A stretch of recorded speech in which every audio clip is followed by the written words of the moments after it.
Save me a seat. 3 words. Spoken quietly, almost gently by a man Clara Whitmore had never seen before in her life. A tall stranger with trail dust on his coat and calm eyes that didn't flinch when he looked at her, not the way everyone else in Willow Creek looked at her. Not with disgust, not with pity, just direct. Like she was a person worth speaking to. Clara's breath caught. Around her the entire church had gone still. And then she saw it, the silver watch chain hanging from his vest. Her heart stopped cold. If this story already has you hooked, you're exactly where you're supposed to be. Hit that subscribe button and follow this story all the way to the end. I promise you, it's going to be one worth staying for.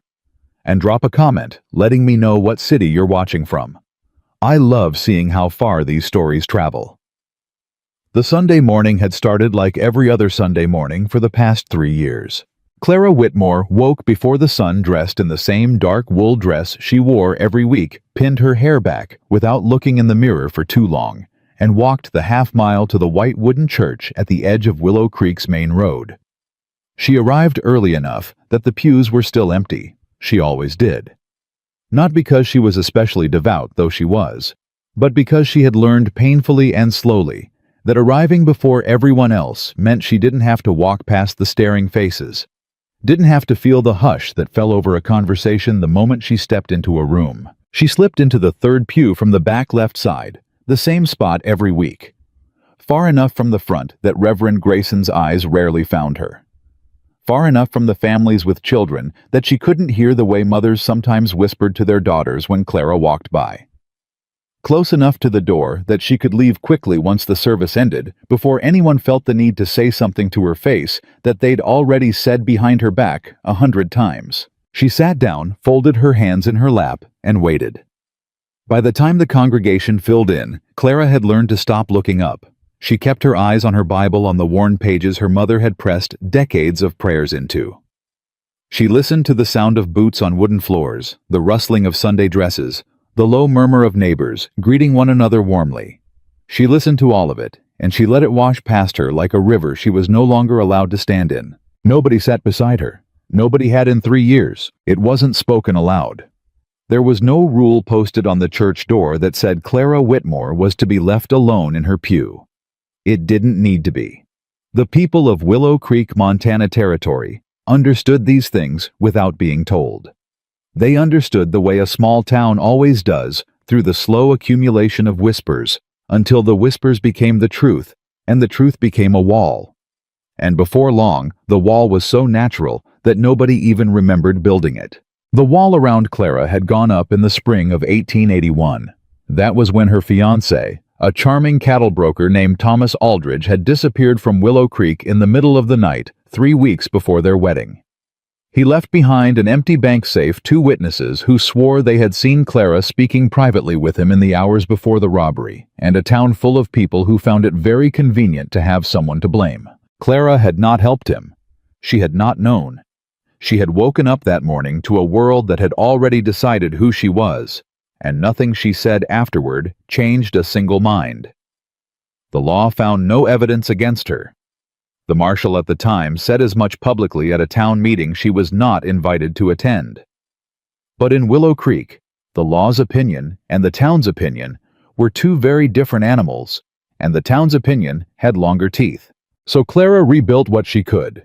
She moved back into her childhood home to care for her mother Edna, who had grown frail and slow on her feet since her husband passed. She took in sewing work. She sold eggs from the small flock of chickens she kept behind the house. She attended church every Sunday because her mother asked her to, because it mattered to Edna that her daughter not disappear from the world entirely, and because Clara Whitmore was underneath everything that had been done to her, too stubborn to give the people of Willow Creek the satisfaction of watching her vanish. She sat in the third pew from the back left side, and she endured. And then the door opened. She heard it, the way she heard everything now, carefully without looking. A heavier sound than the usual shuffle of Sunday morning feet. Boots that came down deliberately, not in a hurry, but not hesitating either. The low rustle of a coat being pushed back. A man's clearing of his throat. And then the voices around her dropped in a way they didn't usually drop at this point in the morning when people were still warming to each other and the news of the week.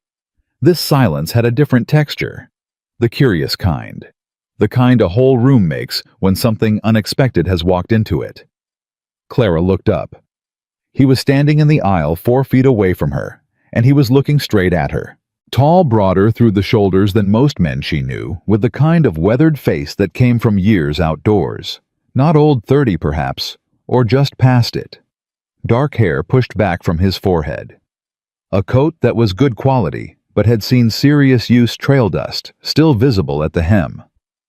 His hat was in his hands, held at his side the way a man holds something when he means to show respect, but hasn't been asked to. He was looking at her like she was simply a woman sitting in a church pew on a Sunday morning. Not like a scandal, not like a warning, just a woman. Save me a seat. 3 words. Low easy like he asked it every Sunday and expected a reasonable answer. Clara stared at him. Around her she was peripherally aware of the congregation doing the same. The stillness that had fallen over the room was complete now, the way a pond goes still when something unexpected breaks the surface. She could feel it without turning her head. Mrs. Hartwell, 2 pews ahead, had stopped mid-sentence. The Danforth brothers farmers, who never missed a chance to whisper something cutting in Clara's direction, had gone silent for the first time in living memory. Clara began. I'm new to Willow Creek, he said, still quietly, still in that unhurried voice. Rode in last night. Don't know anyone, and it seems like you've got room. There was a beat. Clara moved over 6 inches on the pew. He sat down beside her, settled his hat on his knee, and opened the hymnal that had been left on the pew without anyone picking it up in 3 years. The whispers started immediately. Clara heard them, the way she always heard them, as a low current running beneath the surface of the room, impossible to catch directly, but impossible to miss. She kept her eyes forward. Her hands were very still in her lap. She was aware with an acuity that bordered on pain of the warmth of the man sitting beside her, of the unfamiliar fact of another person occupying the 6 inches of space to her left that had been empty for so long it had become like a second skin. I'm Luke, he said in a murmur low enough that only she could hear it. Clara, she said. Nice to meet you, Clara. She didn't say anything else. She wasn't sure she could have, even if she'd known what to say. The service began. Reverend Grayson took the pulpit the way he always did, with the particular confidence of a man who had stood in that spot for 20 years and never once doubted his right to it. He was a handsome older man, silver-haired with a voice made for delivering absolutes. The congregation adored him. Half the town owed him favors in one form or another, a loan arranged at the right moment, a dispute mediated in someone's favor, a word put in on behalf of a son or daughter who needed a second chance. Reverend Samuel Grayson was the kind of man who collected gratitude the way some men collected land. He was 3 sentences into his opening scripture when his eyes found the 3rd pew from the back. Clara watched his expression do something she had never seen it do before, a flicker very brief, quickly controlled that she couldn't quite name. Not quite surprise, something older than surprise, something that passed over his face and was gone in less than a second, replaced immediately by the steady warmth he wore like a second face on Sundays. She told herself she'd imagined it. She told herself that for the rest of the service. The hymns came and went. Luke Callahan, as he gave his name, when an elder approached him afterward with the cautious, evaluating warmth of a man assessing a newcomer, turned out to have a pleasant baritone. He sang without self-consciousness. He listened to the sermon with his forearms on his knees, attentive, asking no unnecessary questions when spoken to, offering no information beyond the basics. New to the territory, looking for work, heard there was a horse operation outside town. By the time the closing prayers were said, Clara had the peculiar, unsettling sensation of having been treated for 90 minutes like a person who had done nothing wrong. It was more disorienting than the stairs. She was standing, reaching for her coat when she saw it. The watch chain. He had shifted slightly as he stood, and his coat had fallen open at the vest, and the chain was there, silver distinctive, with a small engraved link at the second clasp that caught the light, in a way she had seen 1,000 times in the 3 years before Thomas Aldridge disappeared from her life. She had given Thomas that watch chain. A birthday gift the winter before everything fell apart. She had saved for 4 months to buy it. The world went very quiet around her. "Mr. Callahan." Her voice came out wrong, too flat, too careful. Luke turned. "Where did you get that watch chain?" His expression didn't change. Not exactly, but something behind his eyes shifted a stillness that was different from the easy calm he'd worn all morning. The stillness of a man who has been waiting for a specific question and has arrived at the moment it was asked. "That's a complicated answer," he said. "I'd like to hear it anyway. Not here." He glanced very briefly at the nearest cluster of congregation members who were already watching them with barely concealed attention. "Not in front of people who are going to make it into something it isn't." Clara looked at him for a long moment. She had spent 3 years learning to read the faces of people who wanted something from her, her silence, her departure, her shame. She was very good at it by now. This man did not want any of those things. She wasn't sure what he wanted, but it wasn't those things. "The road behind the livery," she said. "There's a break in the fence. Noon." She picked up her Bible and walked out of the church without looking back. She did not look at Mrs. Hartwell. She did not look at the Danforth brothers. She did not look at Reverend Grayson, who was shaking hands at the door with the particular warmth he reserved for Sundays. She walked straight past all of it, out into the gray November air, and she kept walking until she was around the corner and out of sight. Then she stopped, put one hand flat against the side wall of the building, and stood there for a full minute with her eyes closed. Her heart was slamming against her ribs. Her mind was doing what it always did when something happened that should not be happening. Running calculations, mapping angles, looking for the trick, the catch. The version of events that ended the way every other version had ended for 3 years, with Clara standing in the wreckage of something she'd allowed herself to believe might be real. She straightened up. She walked home. She sat with her mother through lunch and answered Edna's gentle questions about the service without mentioning the man or the watch chain, or the fact that she felt for the first time in 3 years like the ground under her feet had become uncertain in a way that was not entirely terrible. At noon, she went to the break in the fence behind the livery. He was already there. "Start talking," Clara said. Luke, she still thought of him as Luke, whatever his real name turned out to be, turned to face her with his hands loose at his sides and his hat off, and something about the posture told her this was not a man preparing to lie to her. "I found the watch chain in a trading post in Wyoming," he said, 6 months ago. The man who sold it told me he'd gotten it from a traveler who was moving east. Described him well enough that I knew who he'd been. Thomas. A man matching Thomas Aldridge's description, yes. He paused. "Clara, the man who sold me that chain said the traveler was in bad shape. Said he talked about going back for someone, a woman. Said the woman had nothing to do with what happened in Willow Creek." Clara did not move. "He said that. He said that. That's very convenient. I know how it sounds. Do you—" Her voice was still very flat, very careful, and she hated how well she had learned to keep it that way. "Because what it sounds like is a story that someone who wanted my trust would tell me. So I'd like you to tell me something else. I'd like you to tell me why you're really here. Because a cowboy looking for ranch work doesn't carry a stolen watch chain into a church and sit down next to the woman everyone in town blames for the robbery it came from. That's not a coincidence. That's a choice." The silence stretched for a full 10 seconds. "You're right," Luke said. "It was a choice." "Then tell me why." He looked at her steadily. "Because I've been looking into what happened at the Willow Creek Bank in 1881, and everything I've found points to the same conclusion, that you had nothing to do with it, and someone in this town has been very careful to make sure you stayed blamed for it." Clara felt something happen to her breathing. She controlled it. "Who are you?" she said. He held her gaze.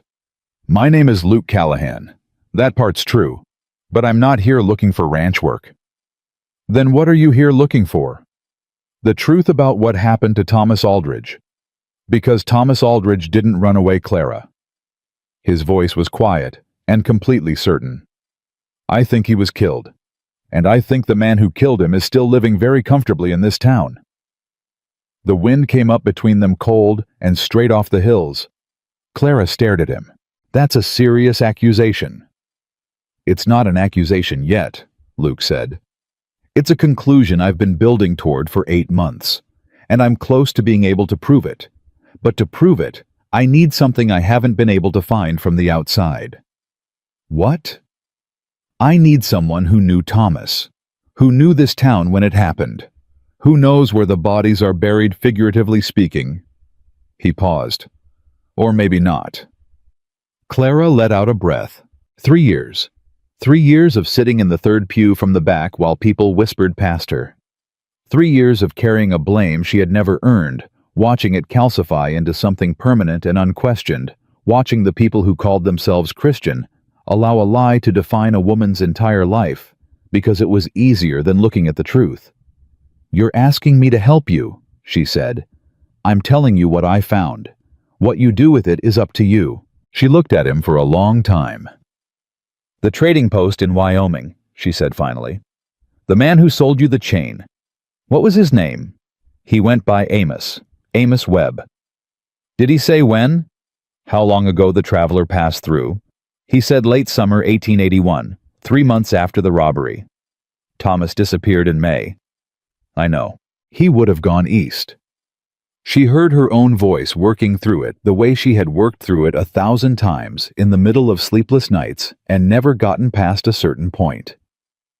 His family was east, Indiana. He had a brother. I checked. The brother hasn't seen him. Clara closed her eyes briefly. When she opened them, they were dry. If Thomas is dead, she said, then someone made sure he couldn't come back, made sure he couldn't tell anyone what really happened. That's what I believe. And you think it's someone in this town? I think it's someone who had access to the bank, who had reason to want the money, and who had enough influence to make sure the blame landed on someone who couldn't fight back. His eyes didn't waver from hers. Someone with 30 years of goodwill in their pocket. Clara's mind went without her permission to the flicker she had seen cross Reverend Grayson's face this morning. That brief controlled something. The look of a man who had seen an unexpected piece appear on a board he thought he controlled. She said nothing about it. Not yet. I need to think, she said. Take the time you need. I'm not agreeing to anything. I understand. She turned to leave, stopped. Mr. Callahan. She didn't turn back around. If this is a game, if any part of this is something other than what you've said it is, I want you to know that I stopped having anything left to lose about 2 years ago. So whatever you think leverage over me looks like, you're wrong. A pause. Clara, he said quietly, I'm not here to hurt you. She walked back through the break in the fence and didn't let herself look back. But for the first time in 3 years, she did not walk straight home. She walked the long way past the creek, past the old mill, past the spots she had stopped allowing herself to visit, because being seen lingering anywhere other than her direct route between house and market and church had seemed for 3 years like asking for trouble. She walked the long way and let herself think in the way she'd forgotten she was allowed to think carefully, methodically, without the constant low drumbeat of managing other people's hatred. Thomas. Dead. Not gone. Not hiding. Not living some other life out east while she lived this one. Dead. She turned the word over slowly, looking at all its edges. She had grieved Thomas a long time ago, in the same quiet way she had grieved everything that had been taken from her with no audience and no ceremony. She had not been surprised when time eventually filed the sharpness off the grief and left something more like a scar than a wound. What she had never been able to grieve was the lie, the brand of it. The fact that she had been made to carry something that didn't belong to her, and the person who had put it on her had gone about his life while she carried it. If Luke Callahan was telling the truth, if Thomas had not abandoned her but had been silenced, then the lie had been deliberate. Not the casual cruelty of rumor, but something colder, something constructed. She stopped beside the creek and stood there for a long moment, listening to the water. Then she walked home, sat down at the kitchen table across from her mother, and said, "Mama, tell me everything you remember about the week before the bank robbery." Edna Whitmore looked at her daughter across the table with the particular look of a woman who had been waiting 3 years for someone to ask that question. "I was wondering when you'd come to that," Edna said, and began to talk. By the time night fell over Willow Creek, something had shifted in Clara's chest. Not certainty, not safety, not anything so clean as hope, but the particular restlessness of a woman who had been sitting still for 3 years and had just for the first time been given a reason to move. 3 blocks away in the room he'd taken above the feed store, Luke Callahan sat at a small writing desk and opened a notebook that was almost full. He turned to a fresh page. At the top he wrote 2 words, "She knows." Below that, after a moment's pause, he wrote 3 more, "She always did." He closed the notebook, reached into his inside coat pocket, pulled out something he hadn't shown Clara not yet. Couldn't yet. Not until he was sure she was ready for it. It wasn't just the watch chain he'd found in Wyoming, in the same trading post, in the same transaction with a man named Amos Webb. Luke had bought something else. Something small and folded and water-stained, pressed between the pages of a Bible the trader had thrown in as an afterthought. A note. 6 lines long in Thomas Aldridge's handwriting. The last 2 lines read, "Tell Clara it wasn't her fault. Tell her she needs to look at Grayson's land records from 1880. He's been stealing from all of us for years. She'll know what to do with it." Luke set the note on the desk. He looked at it for a long time. Then he looked out the window at the dark street below, at the white steeple of the church visible against the night sky, and at the warm light burning in the window of a house 3 blocks east, where a woman was sitting up late asking her mother questions she should have been allowed to ask 3 years ago. He was going to have to tell her all of it. He was just not yet sure whether when she knew everything, when she knew the part he hadn't told her, the part about where he'd been in the spring of 1881, and what he'd seen and what he hadn't done, there would be anything left in her eyes when she looked at him, except the same cold distance she gave everyone else. He was not sure he'd blame her if there wasn't. He turned the note face down on the desk and went to sleep. Outside, the wind moved through Willow Creek the way it always did, past the bank, past the church, past the pew that had sat empty for 3 years, and for the first time that morning, had not. Edna Whitmore had a memory like a locked chest, everything stored carefully, nothing thrown away, nothing shared, unless she believed the time was right. And apparently 3 years of watching her daughter carry a lie in silence had finally convinced her that the time was right. "The week before the robbery," Edna said, settling her hands around her teacup, the way she always did when she was preparing to say something she'd been holding on to for a long time. "Thomas came to this house twice. You were out both times. The second time he asked to wait for you, and I let him sit in the parlor. He was nervous. Not the ordinary kind of nervous a young man gets around his future mother-in-law." She paused. "The scared kind." Clara kept her voice level. "What did he say?" "He didn't say much directly. You know how Thomas was talked around things before he talked about them." A faint, complicated expression moved across Edna's face. "But he asked me something that stuck with me. Asked if I knew whether the church kept financial records separate from the town bank records, whether Reverend Grayson handled any of the church money himself, or if it went through the bank's main accounts." The air in the kitchen went very still. "He asked about Grayson," Clara said. "He asked about the church accounts, but yes, Grayson's name was in it." Edna looked at her daughter steadily. "I didn't know what to make of it then. Thomas was in banking, so I thought perhaps it was just professional curiosity. But after everything happened, after he disappeared, and they started saying what they said about you, I thought about those questions a great deal." "Why didn't you say anything?" The question came out sharper than Clara intended. Edna didn't flinch from it. "Because you were already drowning," Edna said quietly. "And because I had no proof. Just a scared young man asking questions about church money a week before the bank was robbed. That's not evidence, Clara. That's a story people could have twisted any direction they wanted, and most of them would have twisted it straight back at you. Clara sat with that for a moment. Her mother was not wrong.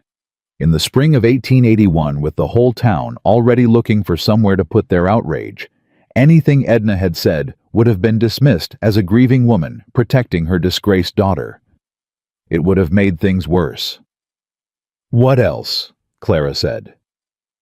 Edna hesitated in a way that was different from the earlier hesitation, smaller, more reluctant. "There was a man," Edna said. "I saw him from the window. He was waiting across the road while Thomas was inside. Just standing there. He left when Thomas left." She looked down at her teacup. "I've seen that man in church every Sunday for 30 years. He's one of Grayson's deacons. His name is Roy Sutton." Clara was up before she realized she'd moved, walking to the window that faced the dark street, her arms crossed over her chest, her mind running fast and cold. Roy Sutton was a small, dry-voiced man who sat in the front pew every Sunday and handed out hymnals and collected offering plates and had, as far as anyone in Willow Creek knew, no inner life whatsoever beyond his devotion to the church and his cattle operation east of town. He had also been one of the two witnesses who told the marshal they had seen Clara speaking privately with Thomas the night of the robbery. Clara had known Roy Sutton her whole life. She had never trusted him without knowing exactly why. Now she thought she might know why. "Lock the door tonight, Mama," she said. "Don't let anyone in who isn't me." She was out of the house 10 minutes later. She didn't let herself think about whether what she was doing was wise.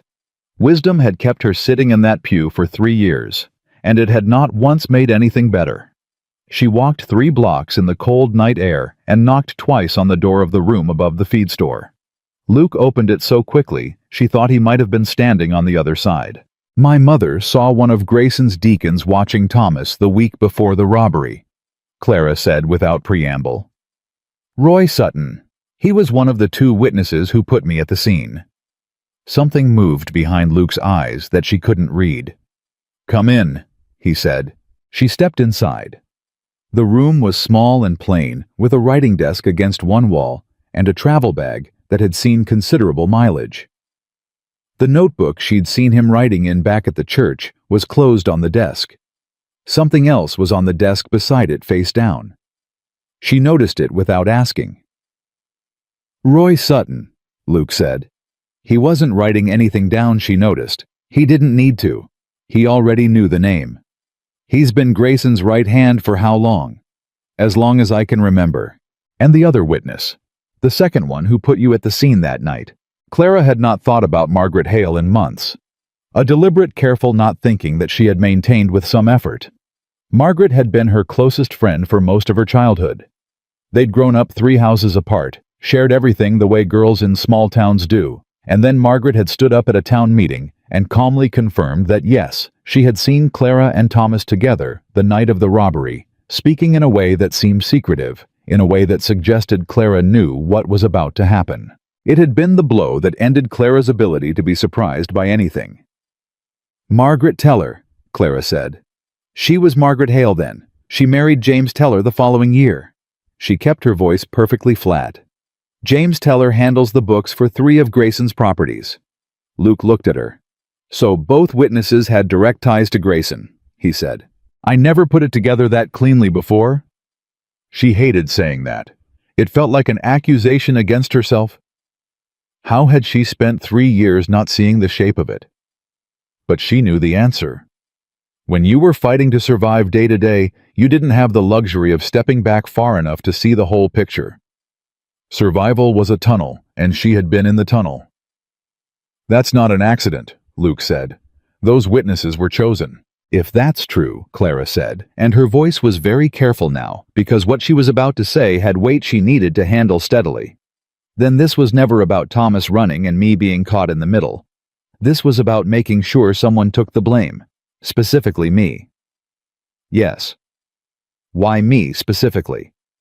Luke was quiet for 2 seconds, which was a second and a half longer than she would have expected from a man who seemed to have answers to everything. "Because you were the one person Thomas might have told," he said. "You were his fiancée. If he'd found something and confided in you, You would have known enough to be dangerous.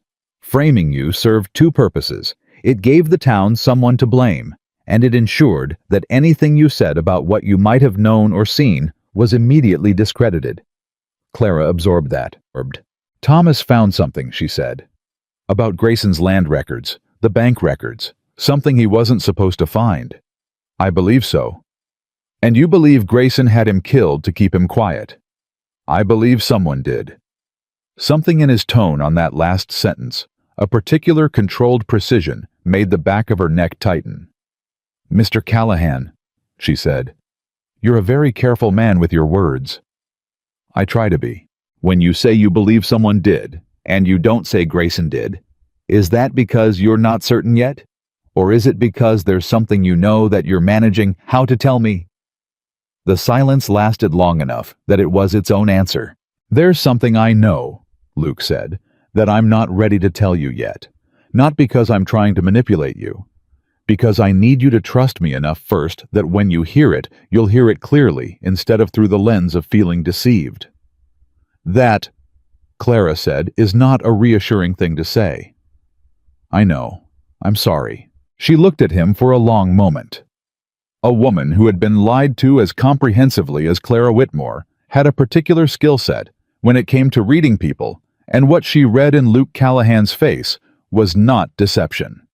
It was something more complicated, something that looked from the outside a great deal like the expression of a man who had been carrying something heavy for a long time and had not yet found the right moment to set it down.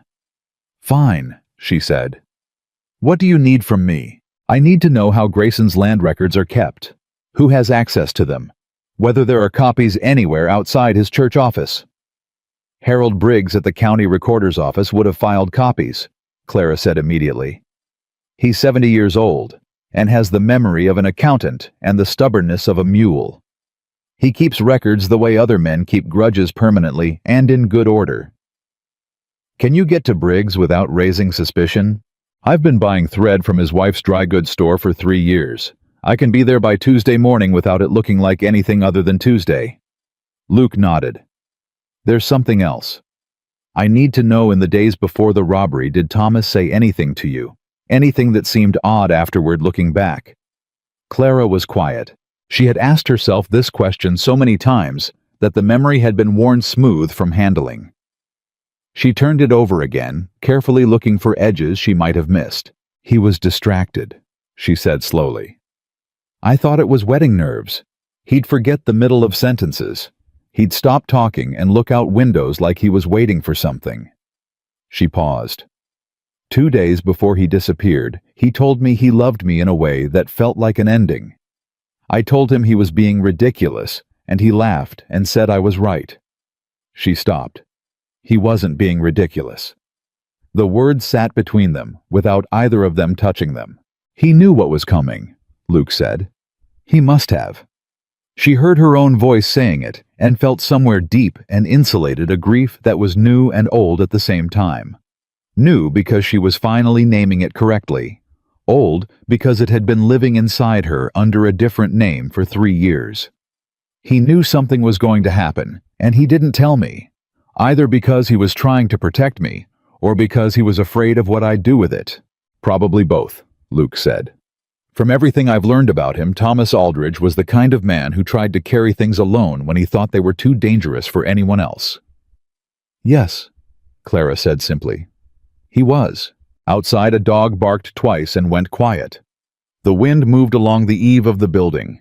Neither of them spoke for a moment, and it was not an uncomfortable silence, but the particular kind that settles between two people when they are both thinking hard about the same thing from different angles. Then Clara heard it. A footstep on the staircase. Not the natural creak of old wood settling a step. Deliberate. Then stopping. She and Luke both went still at the same instant, and the synchrony of it was so exact that she understood without discussion he had been listening for exactly this kind of sound.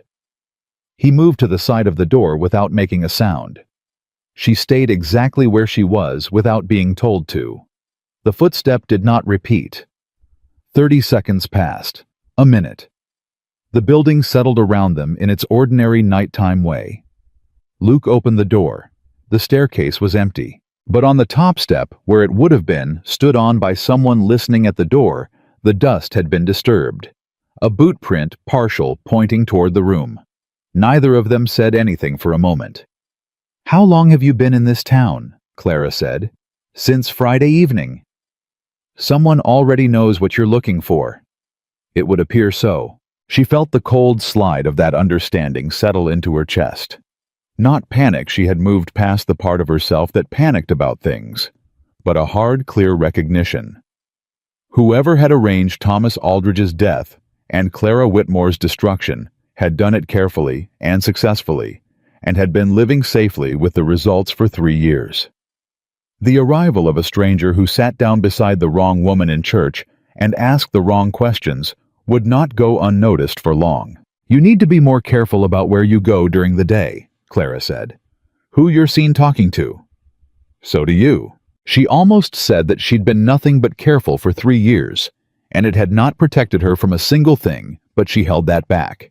This was a different kind of careful, not the defensive, apologetic careful of a woman trying not to provoke cruelty.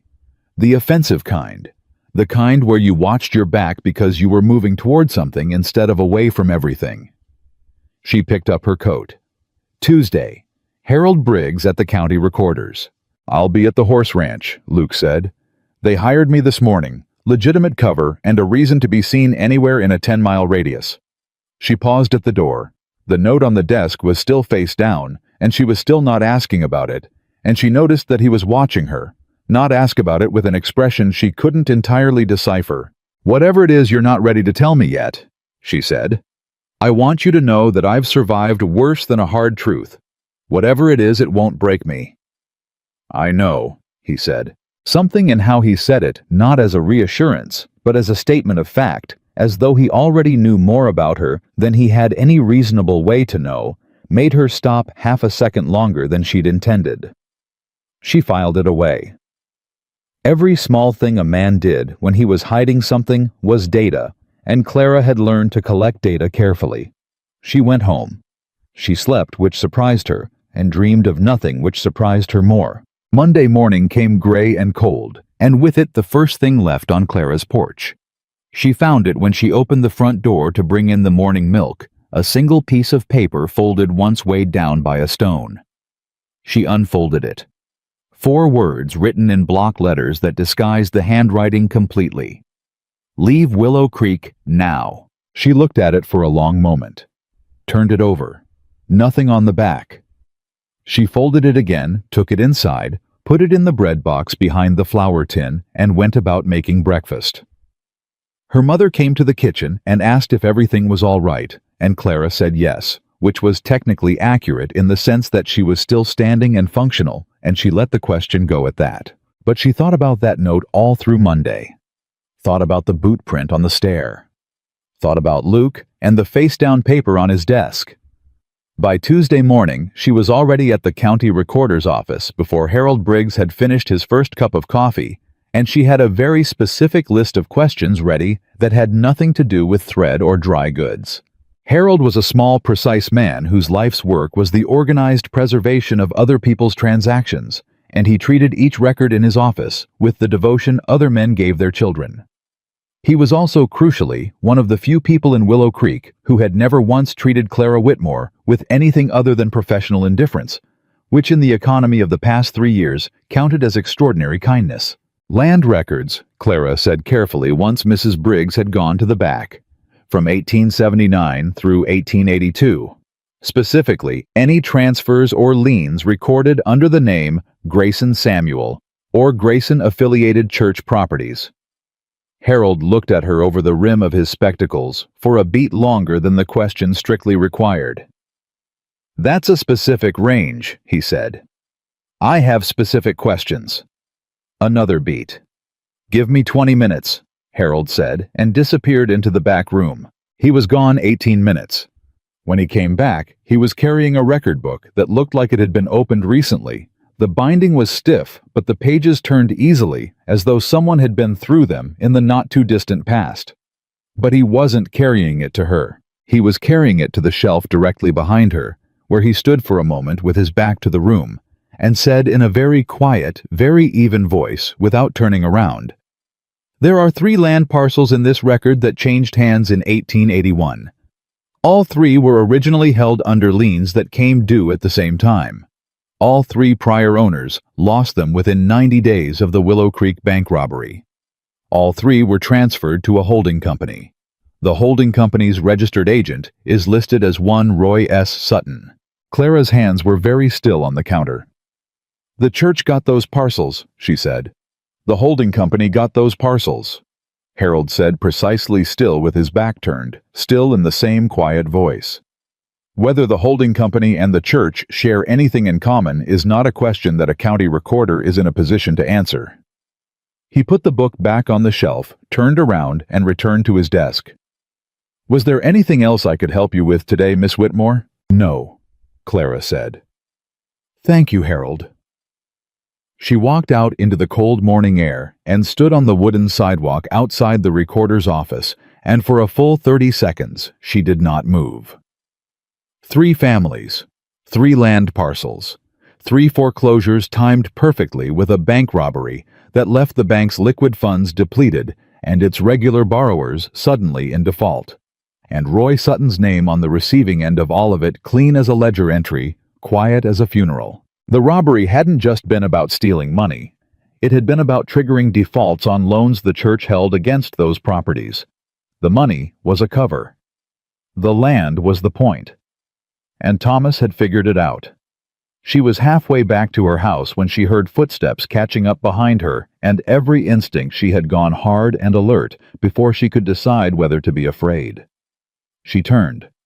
It was Margaret Teller. Clara had not spoken to Margaret in 2 years. Not since the last time she'd tried, and Margaret had turned away without a word, which had been painful enough that Clara had stopped trying after that.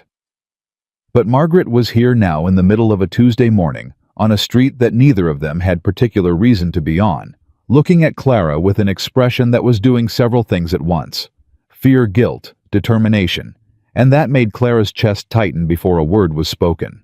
"I need to talk to you," Margaret said. Low, urgent. Not like a woman who had chosen a comfortable lie, like a woman who had been living with an uncomfortable one. "Then talk," Clara said. Margaret looked over her shoulder, then back. "Roy Sutton came to my husband last year," she said rapidly, her words pressed flat by nerves. "He told James that if we ever said anything different from what we'd testified, if either of us changed our story about what we saw that night, he had evidence that James had mishandled funds at the Teller property before we were married. Evidence he said he would take to the marshal." She stopped. There was no such evidence. James had done nothing wrong. But Roy had the kind of people behind him who could manufacture evidence as well as destroy it. "And we have 2 children, Clara. We have 2 children, and I—" Her voice cracked once precisely, and she stopped it. "I am so sorry. I have been sorry every day." Clara looked at her. This woman had been her closest friend, had stood up in front of an entire town and confirmed a lie about her, had watched Clara's life be dismantled piece by piece, and had remained silent for 3 years under threat, and was standing here now, shaking because something had changed, because something had shifted in the careful architecture of fear that had kept her silent, and she was risking the threat of Roy Sutton and whatever was behind him to stand on a public street and say out loud to Clara's face, "I am sorry." Clara was quiet for a long moment. "What changed?" she said. "The stranger," Margaret said. "The man who sat with you Sunday. Roy Sutton was at our house last night asking James if we knew anything about who he was or why he was in town." She swallowed. "He was scared, Clara. I have never seen Roy Sutton scared before. And I thought if someone is scaring Roy Sutton, maybe things are finally moving. Maybe it's not too late." Clara looked at her. "It might not be too late," she said carefully. "But I need you to be prepared for the possibility that being prepared to speak the truth is going to cost you something. Not as much as it cost me, but something." "I know," Margaret said. "Are you prepared for that?" A pause, shorter than Clara expected. "Yes," Margaret said. Clara nodded once. "Go home," she said. "Act normally. Don't approach me again publicly and don't talk to the stranger. If I need you, I'll find a way to reach you that doesn't involve Roy Sutton's eyes." Margaret nodded. She looked like she wanted to say more. The words were visible in her face, the ones she'd been holding for 3 years, but she held them. She turned and walked away. Clara watched her go. 3 years. 3 years, Margaret Teller had carried that apology in silence, locked in place by fear and by the very machinery that had destroyed Clara's life. And she had come forward now, trembling and overdue, because a stranger with a calm voice had sat down in the wrong pew on a Sunday morning and frightened the wrong people. Something was shifting in Willow Creek. Clara could feel it the way you feel a weather change in your bones before it's visible in the sky. She walked directly to the horse ranch east of town. Luke was in the paddock when she arrived, and he read her face before she'd said a word, and he said, "Come away from the fence." And they walked until they were well out of earshot of anyone. And then Clara told him everything. Harold Briggs' the land records, Roy Sutton's name on the holding company, and Margaret Teller shaking on a public street with 3 years of guilt finally overflowing its container. Luke listened to all of it without interrupting. When she finished, he was quiet for a moment. "3 families lost their land," he said, "and nobody connected it to the robbery, because the robbery looked like simple theft. Nobody looked for the liens that defaulted." "Somebody did," Luke said. She looked at him. "Thomas did," he said. The weight of it settled between them. "He was going to take it to the marshal," Clara said. "He never got the chance." "No." Her voice was flat and clear. "He didn't." She looked at Luke steadily, at this man who had ridden into Willow Creek with a dead man's watch chain and a notebook full of the kind of careful, methodical investigation that took months. At the face-down note on his desk that she still hadn't asked about. At the careful way he measured everything he said to her, not in the way of a man who was lying, but in the way of a man who was afraid of what the truth was going to cost him. "Luke," she said. "Clara, tell me what's on that paper you keep face down on your desk." The wind moved between them. He looked at her for a long time. She watched him make the decision. Watched it happen in his face the way a man puts down something heavy he's been carrying too long because his arms have finally given out.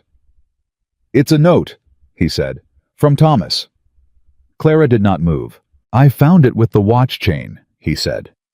"I should have told you Sunday. I told myself I was waiting for the right time, but the truth is, I was afraid of what it would do to you, and I was wrong to make that choice for you." He held her gaze. "He wrote it near the end. He thought he was going to die.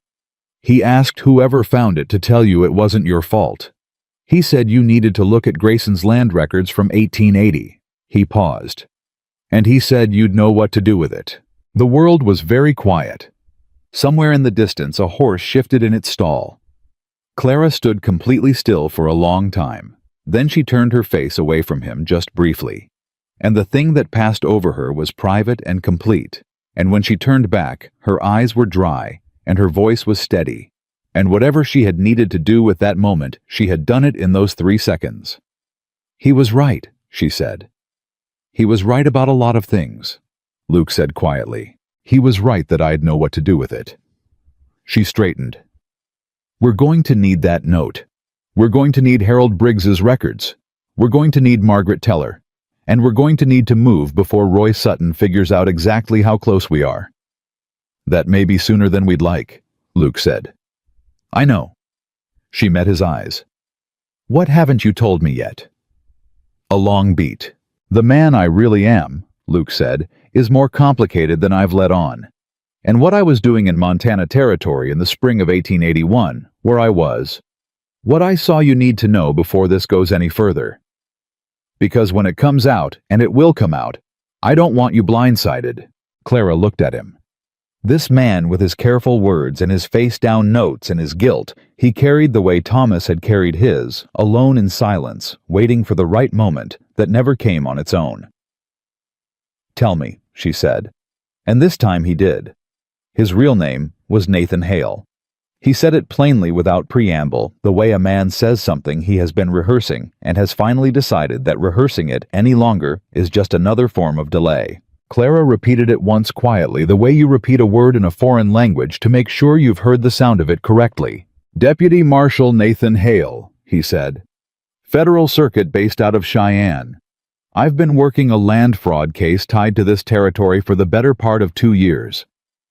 The bank robbery in Willow Creek was one piece of a larger pattern. Grayson had done versions of the same thing in 2 other towns before this one. Smaller scale, different instruments, but the same structure. Create a crisis trigger. The defaults absorb the properties through a cutout." He paused. "I came to Willow Creek 8 months ago with the watch chain and Thomas's note, and enough circumstantial evidence to know something happened here. Not enough to prove it in any court." Clara was listening with the particular quality of stillness she had, the kind that meant she was processing hard, not shutting down. "You said there was something else," she said. "Something about the spring of 1881. Where you were." Nathan looked at her directly. "I was in Willow Creek," he said. "Not as a marshal. I was 24 years old and I was riding with a small outfit that was passing through. We stopped for 2 days. I was in the saloon the night Thomas Aldridge was killed." The word landed. Killed. Not disappeared. Not ran. Killed. Clara held very still. "I didn't know who he was," Nathan said. "I didn't know anything about the bank or the robbery which had happened the night before. I just saw 2 men drag a third man out the back door. One of them was Roy Sutton. The other I didn't recognize then." He stopped. "I recognize him now. It was Grayson's older son, Daniel."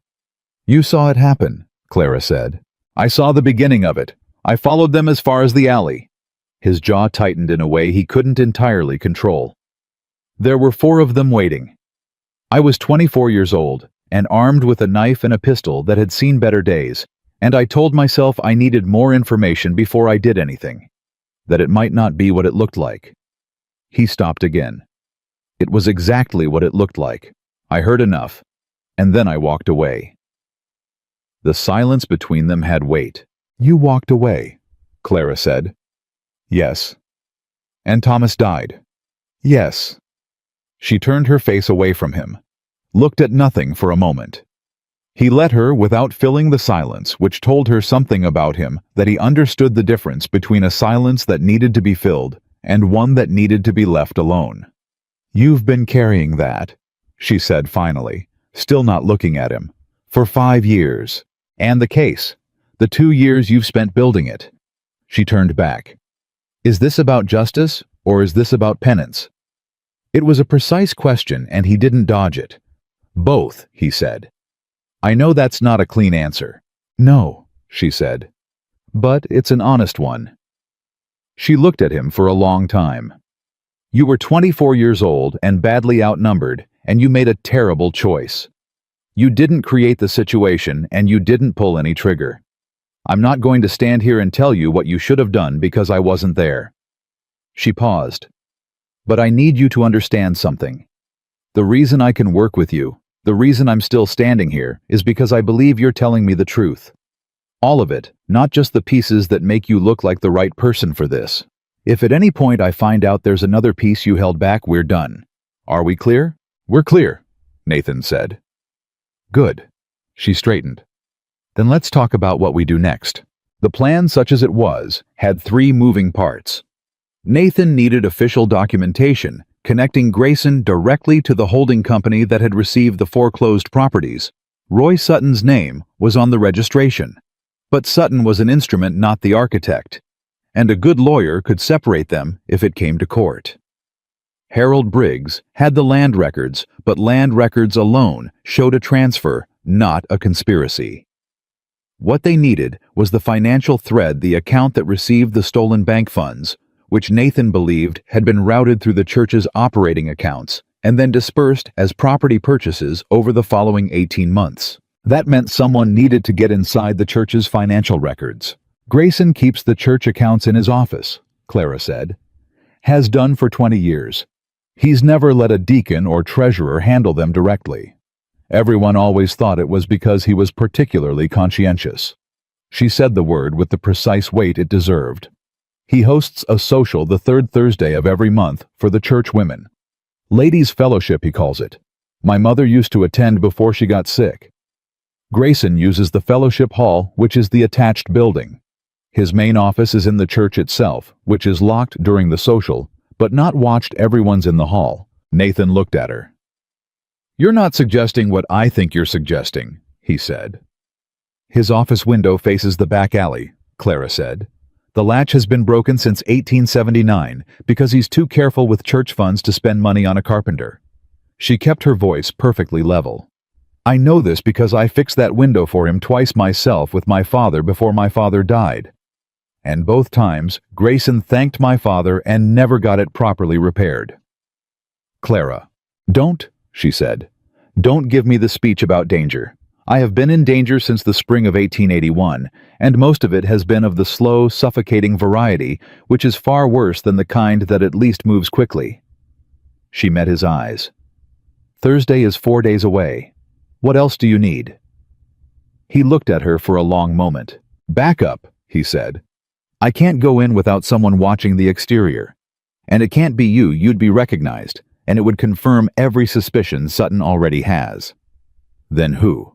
"There's a man at the ranch, older hand, been here since before the robbery. Name's Pete Garland. He's not connected to Grayson, and he has no reason to be loyal to him. I've been taking his measure for a week." Nathan paused. "He knew Thomas.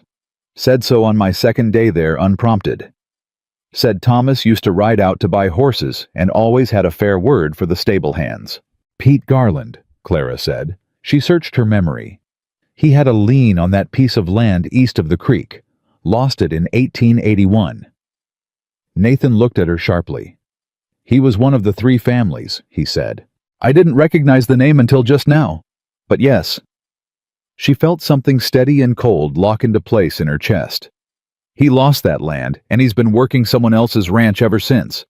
If he knew Thomas and he lost his land in the same season, he's been living next to the man who took everything from him without knowing it." Nathan turned away from her briefly and made a sound that was not quite a word. "I'll talk to him tonight," he said, carefully. "Very." She was almost gone when he said her name. She stopped, turned halfway. "I'm sorry," he said, "for the 5 years, for Thomas, for what you've been living with, because I didn't do what I should have done in that alley." He said it without decoration, without the hedging language of a man who was hoping the apology would do more than it could. Just the words direct, offered without expectation. Clara looked at him. "I know," she said. She went home. She lay awake until well past midnight, and in the dark, she did the thing she had been putting off since Sunday morning. She let herself feel the full shape of what she now knew. Thomas hadn't left her. He'd been trying to protect her when they killed him. He'd died with her name in his thoughts, asking whoever found his note to tell her she wasn't to blame. 3 years she had carried the weight of thinking somewhere beneath the anger and the pride and the careful management of daily survival that she must have done something, said something, trusted the wrong person, or shown him some reason to believe she couldn't be trusted with the truth. He hadn't left her. He'd died. It was a worse truth and a better one at the same time, and she cried for it once thoroughly in the dark where no one could see, and then she stopped and slept. Wednesday passed quietly. Thursday morning came with a hard frost, and the particular smell of November that Clara had always associated with her mother's cough getting worse, and the chickens being uncooperative, and the kind of stubborn, ordinary domestic misery that she had lately been allowing herself to appreciate as a form of stability. She spent the morning in complete normalcy, visible and unremarkable. She walked to the general store. She bought flour. She spoke to Mrs. Emmett about the weather in the flat, pleasant way she had learned to speak to people she neither trusted nor hated. And Mrs. Emmett spoke back in the same flat, pleasant way, and neither of them said anything of any significance, and Clara counted this as a successful morning. She was back at her house by noon, sitting with her mother, when the knock came. 3 times. Deliberate. Not the loose-knuckled knock of a neighbor. Clara opened the door. Roy Sutton was standing on her porch. In the years she had known him, Roy Sutton had always managed to look like a man who was doing you a favor simply by being present. He had the bearing of someone to whom small cruelties were a form of relaxation, not dramatic cruelties, not the kind that left marks. The quiet, administrative kind.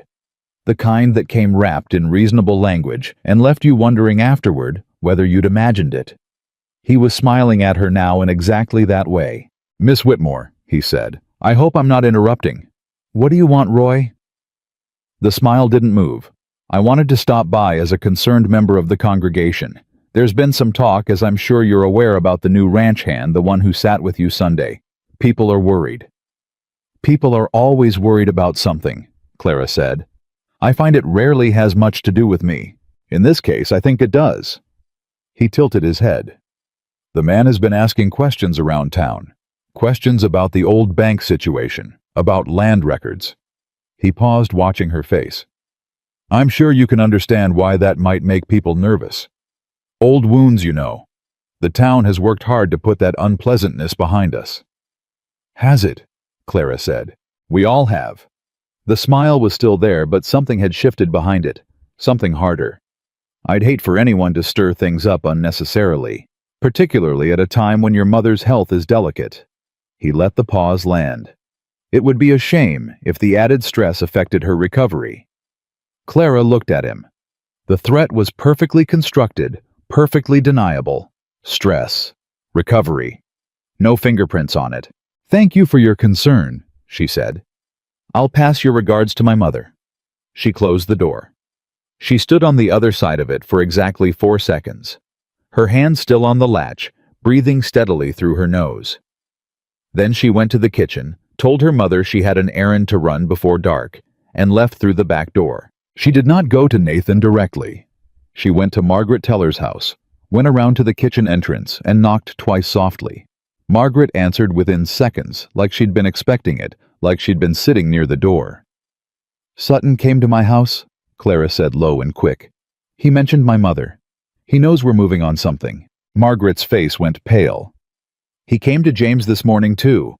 Told him the ledger matter from before, said the evidence was real and he'd use it if James said anything to anyone about anything." She swallowed hard. "James is scared, Clara. He's really scared. I know." Clara kept her voice level, kept the fear out of it, because fear was contagious and she needed Margaret functional. "Listen to me. Tonight, Sutton and Grayson are going to be occupied with the Ladies' Fellowship. I need you to make sure James stays home and says nothing to no one until I come to you. Can you do that?" "Yes. If anything happens tonight, if anyone comes to your door who isn't me, you tell James you were in bed all evening and you know nothing." She looked at Margaret directly. "I need to be able to trust you." "You can," Margaret said. The words came out quiet and certain, in a way that 3 years ago Clara would have believed without question, and now had to measure against everything that had happened since. She measured them. She decided she believed them. "Good," she said, and left. Thursday evening, the Ladies' Fellowship convened as scheduled in the church hall, and Reverend Grayson presided over it with his particular Sunday warmth, and 30 women sat in the warm room and drank tea and discussed charitable works for the winter season.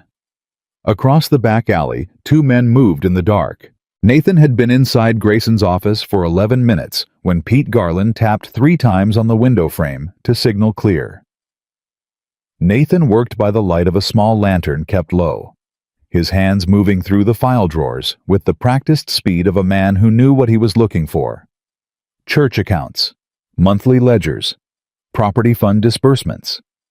He found them in the 3rd drawer. The records went back to 1879. Nathan photographed nothing. He had no camera, but he had a memory built for this kind of work, honed by 2 years of exactly this kind of quiet evidence gathering, in rooms where he was not supposed to be. He read fast, tracked the numbers forward in time, followed the thread of a particular account that was listed as Property Maintenance and Community Development Fund, and which had in the 18 months following the bank robbery received and disbursed an amount of money that had no business being in a church account. And then he found the name. Not Sutton, not Grayson, not directly. A name he did not recognize. A woman's name. Eliza R. Calloway.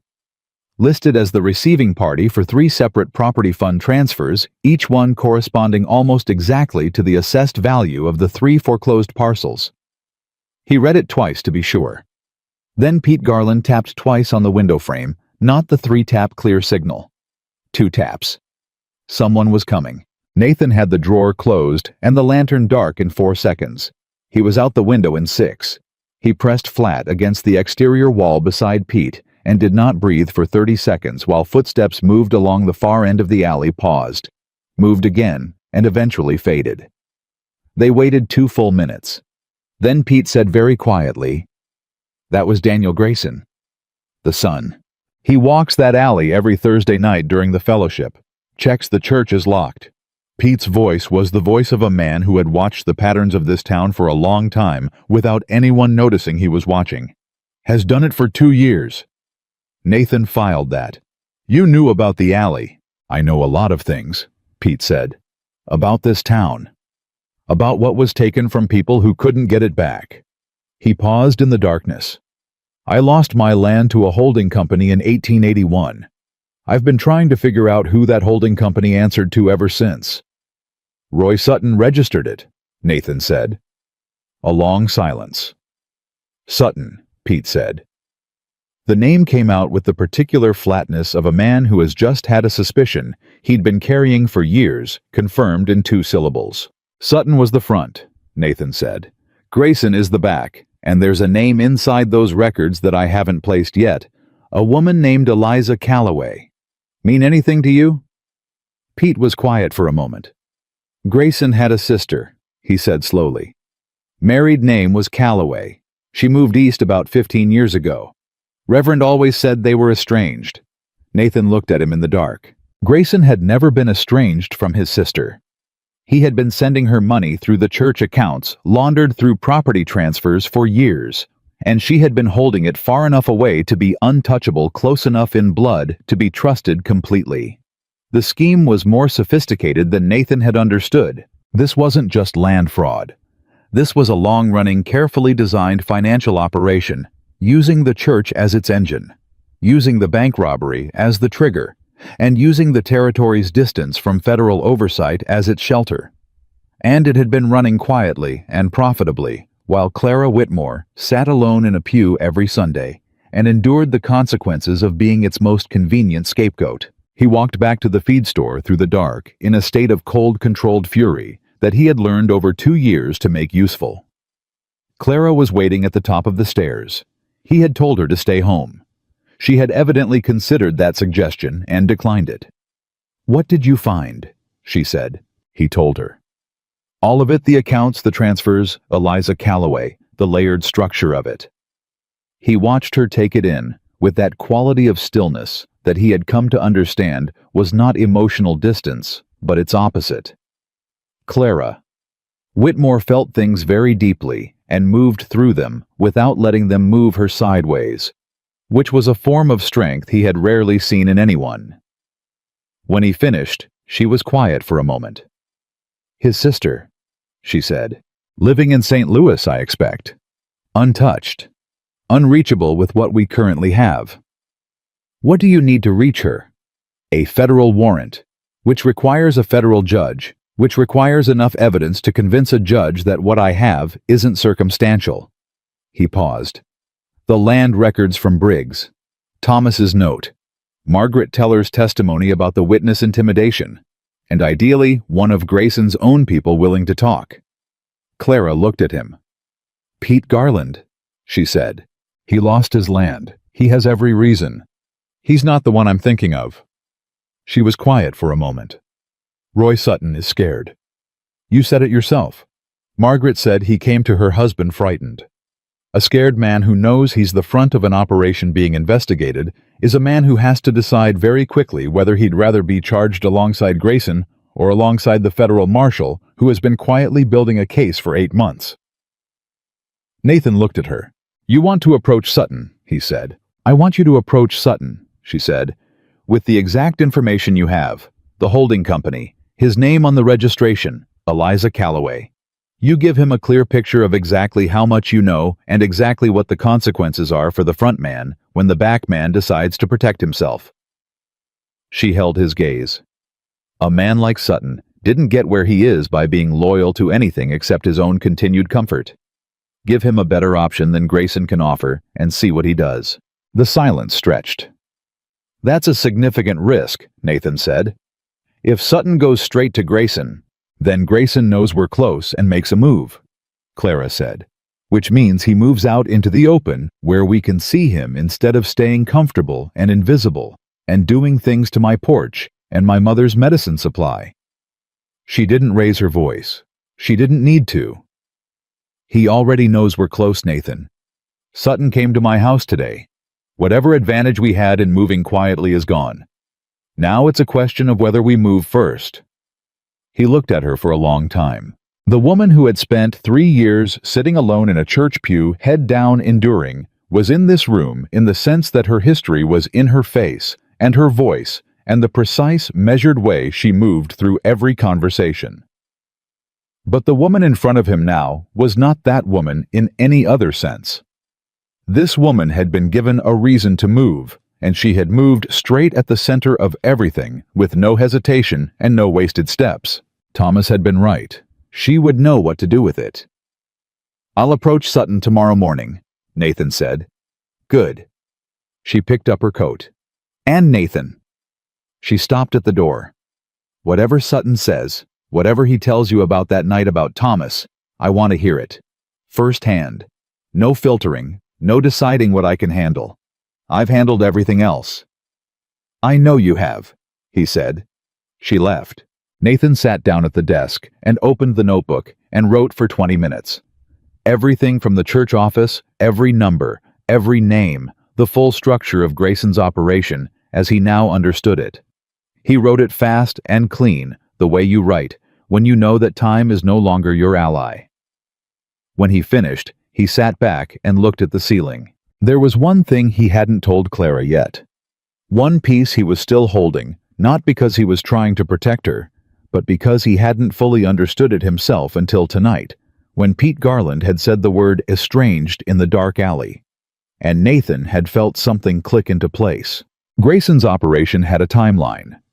It had started in 1879, which was the year Nathan's office had first recorded a complaint about land irregularities in this territory.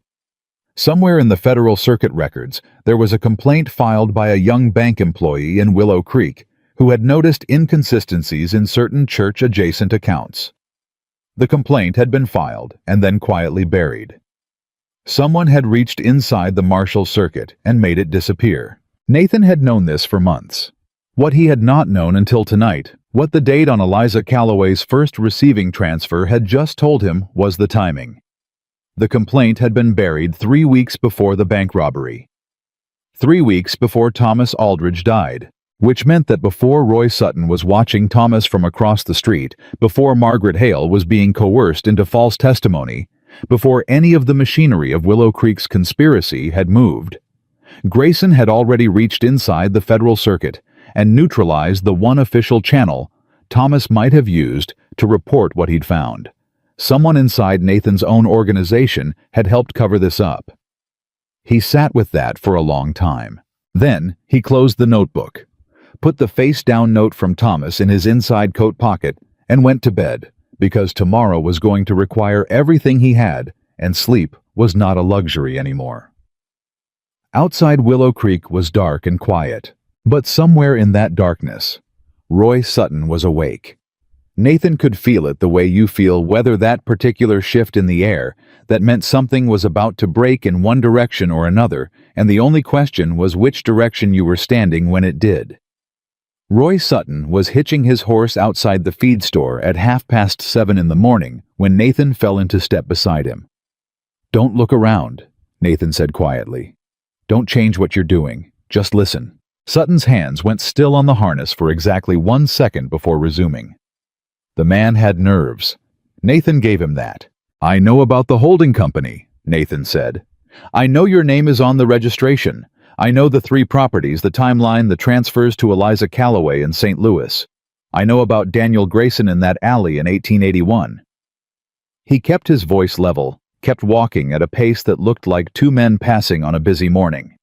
I also know that a federal complaint filed by Thomas Aldridge was buried inside the Marshal's circuit 3 weeks before he died, which means someone with reach inside that circuit is connected to Samuel Grayson.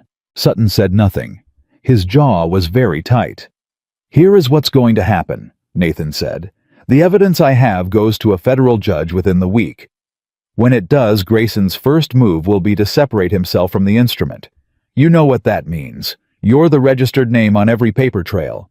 You're the one who will stand in front of a court while Grayson sits in his church and mourns that a trusted deacon deceived him for years. Sutton stopped walking. What do you want? He said. Low, flat the voice of a man who has done this kind of calculation before. I want Grayson, Nathan said. I want the name inside the federal circuit, and I want a signed statement detailing every transaction, every order you received, and what you personally witnessed the night Thomas Aldridge was killed. Sutton turned and looked at him for the first time. The fear in his face was genuine, but underneath it was something Nathan recognized, the particular arithmetic of a self-preserving man running numbers in real time.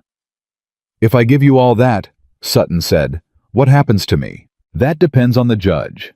But a cooperative witness who comes forward voluntarily with complete information is a substantially different legal position than the man whose name is on every document when the case breaks without him. Nathan held his gaze. I'm giving you one opportunity. Today. If I have to build the case around you, instead of with you, I will, and you will not like where you end up. Sutton looked at him for a long moment. Give me until sundown, he said. You have until noon. Sutton's nostrils flared. That's not enough time. It's all the time you have, Nathan said, and walked away. He did not look back. Looking back was the kind of thing that told a man he was worried, and he could not afford to look worried right now. He walked directly to the livery, saddled his horse, and rode out to the ranch at a pace that looked like a man going to work. His hands were steady. His mind was not. The federal circuit. Someone inside the federal circuit had reached into an active complaint and made it disappear before Thomas could be protected. That meant someone with access to filing records with enough authority to pull a document without triggering a question. A deputy, a clerk, a circuit judge, or, and this was the possibility that had kept Nathan awake until past 2 in the morning, a marshal. He had not told Clara this part yet. He was not sure how to tell her that the institution he represented might have its own rot in it, that the corruption in Willow Creek had roots long enough to reach Cheyenne. He was still turning it when Pete Garland met him at the paddock fence with an expression that said the morning had already gone sideways.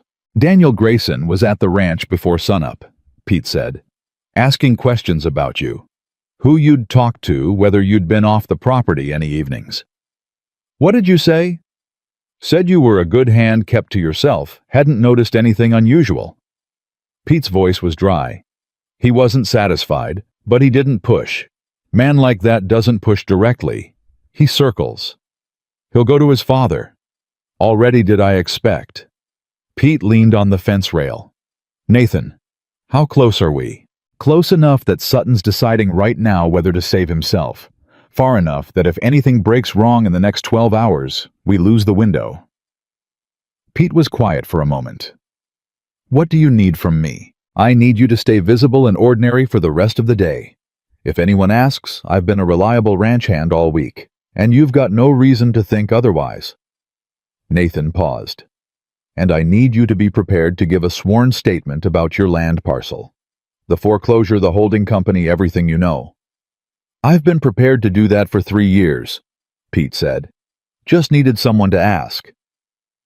Nathan rode back to town at noon exactly. Sutton was waiting at the edge of the creek path alone, hat in his hands, looking like a man who had aged 5 years since morning.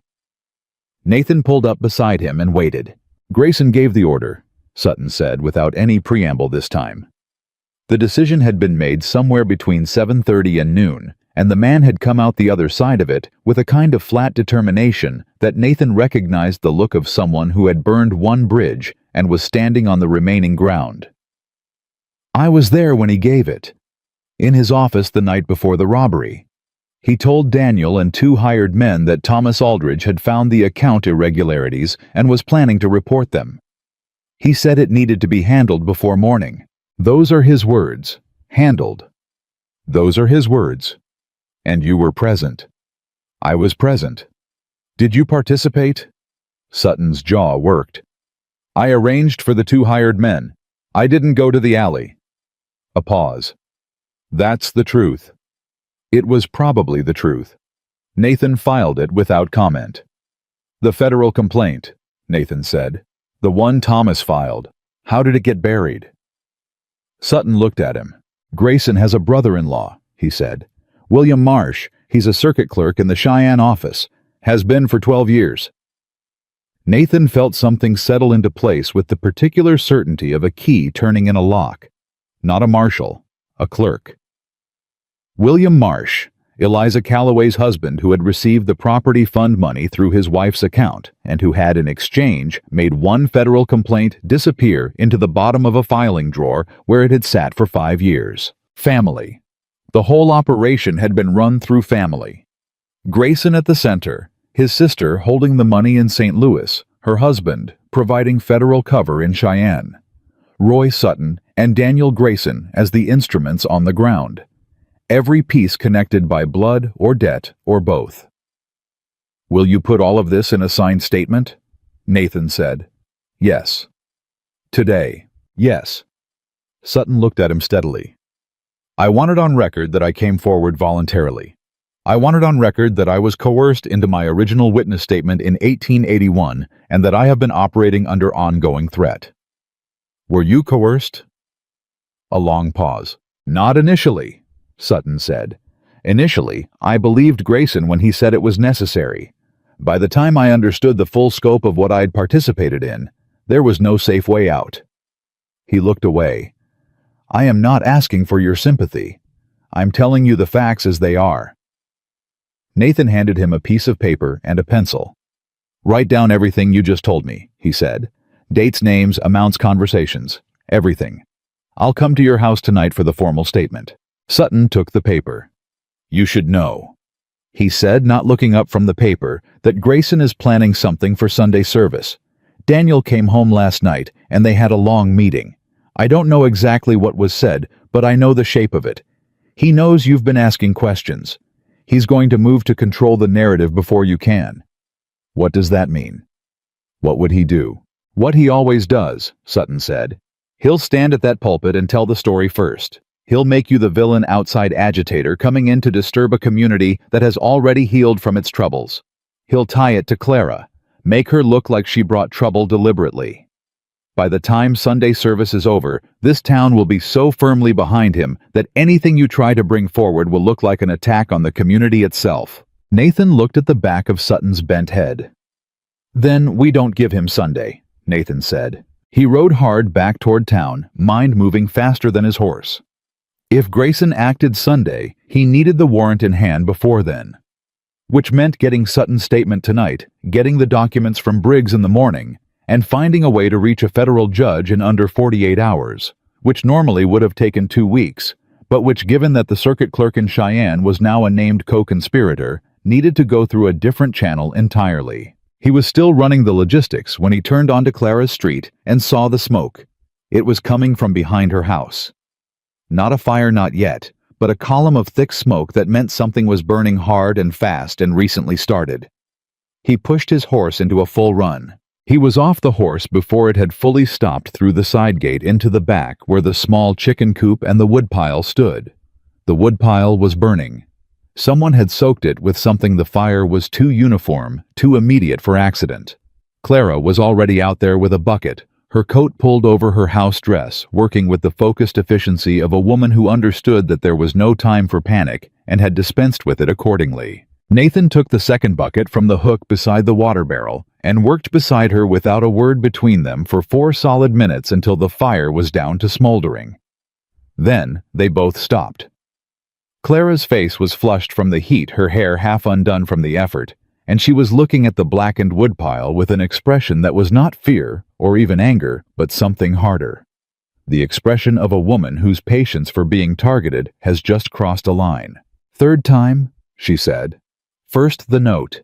Then Mama's medicine went missing from the shelf Tuesday morning, which I didn't mention because I didn't want to worry you. Now this." Nathan looked at her. "The medicine. I replaced it the same day. Mama doesn't know."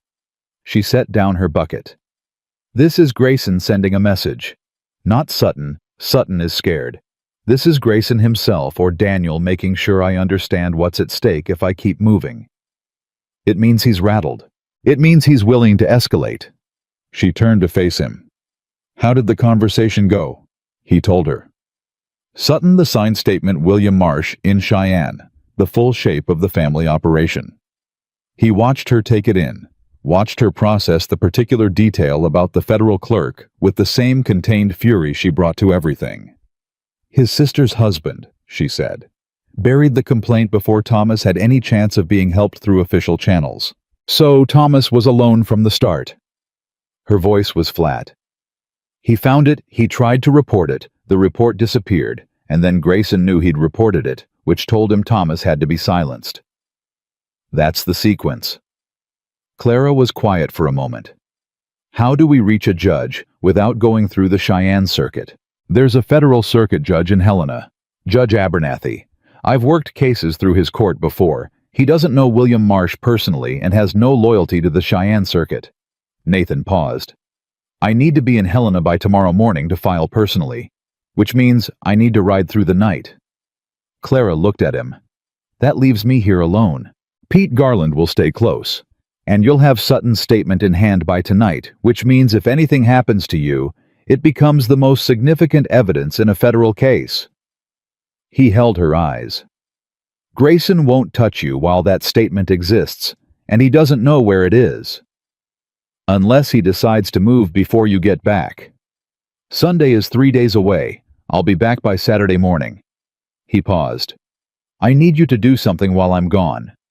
"What?" "Talk to Reverend Grayson." She stared at him. "I know how that sounds," Nathan said. "But hear me. If Grayson is planning to use Sunday service to tell his version of events, first he needs to believe he still has time.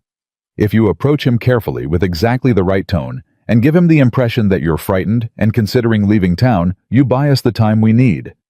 He thinks you're running, he relaxes. He relaxes, he doesn't accelerate whatever he's planning." Clara was quiet for a long moment. "You want me to act scared?" she said. "I want you to act like the woman he spent 3 years believing you are," Nathan said. "Not because that woman is who you are, but because it's the most useful performance you could give right now." She looked at him steadily. "I know what I'm asking," he said. "I know what it costs. Do you—" She said it without heat, just as a genuine question turning it over. Then she exhaled slowly. "Yes, I'll go to him. I'll be the frightened, overwhelmed woman he expects. I'll tell him the new ranch hand has been asking me uncomfortable questions about the past, and it's brought everything back, and I'm thinking of taking my mother to my cousin's place in Billings for a while." She paused. "He'll love every word of it." "Yes," Nathan said quietly.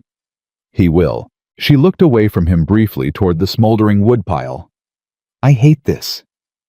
"I know. Not the plan. The fact that it works. The fact that I know exactly how to do it because I've been doing a version of it for 3 years just to survive." She looked back at him, and something in her face was very direct and very tired at the same time. "Being what people expect you to be so they don't hurt you worse. I'm very good at it. I hate that I'm very good at it." Nathan looked at her and said nothing because there was nothing useful he could say. She was right. She had learned to perform smallness as a survival mechanism, and the fact that she could deploy it tactically now did not make its origins any less unjust. "When this is over," he said finally, "you will never have to do it again." She looked at him for a moment. "Make sure it gets over then," she said. He rode to Sutton's house that evening and took the formal statement. Sutton wrote in a small, cramped hand and did not ask for water or breaks and finished in 40 minutes. He signed it without hesitation.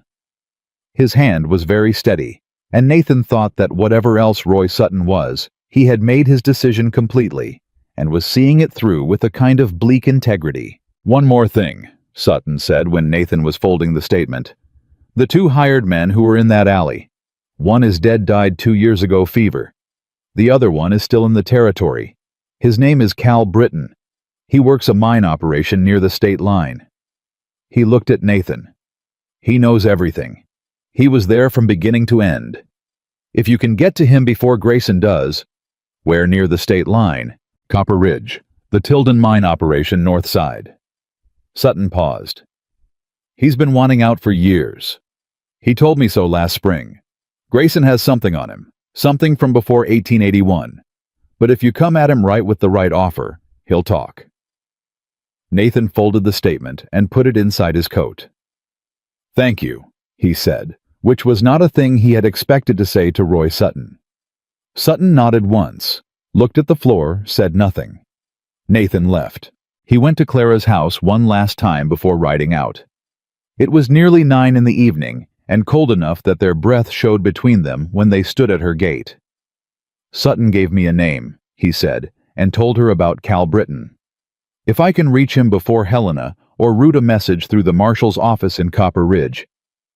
"Go to Helena first," Clara said. "Get the warrant. Nothing works without the warrant." "You'll be all right. I've been all right through significantly worse than 3 days." He looked at her in the dark. There was something he wanted to say, had been wanting to say for days, had been careful not to say because the timing was wrong, and there was too much between them that hadn't been resolved yet. And he was not the kind of man who said things simply because he felt them, without first making sure the moment could hold the weight of them. "Clara, go," she said, not unkindly. "Come back with the warrant. Everything else can wait." He went. She listened to his horse's hoofbeats fade down the road, and then she went inside and sat at the kitchen table for a while, with a cup of tea. She didn't drink, and she thought about what Nathan had said. "When this is over, you will never have to do it again." She thought about the certainty in it. Not a promise dressed up in uncertainty, a statement. The kind a man makes when he means to stand behind it. She thought about that for longer than was strictly necessary, and then told herself firmly to focus. In the morning, she would go to Grayson.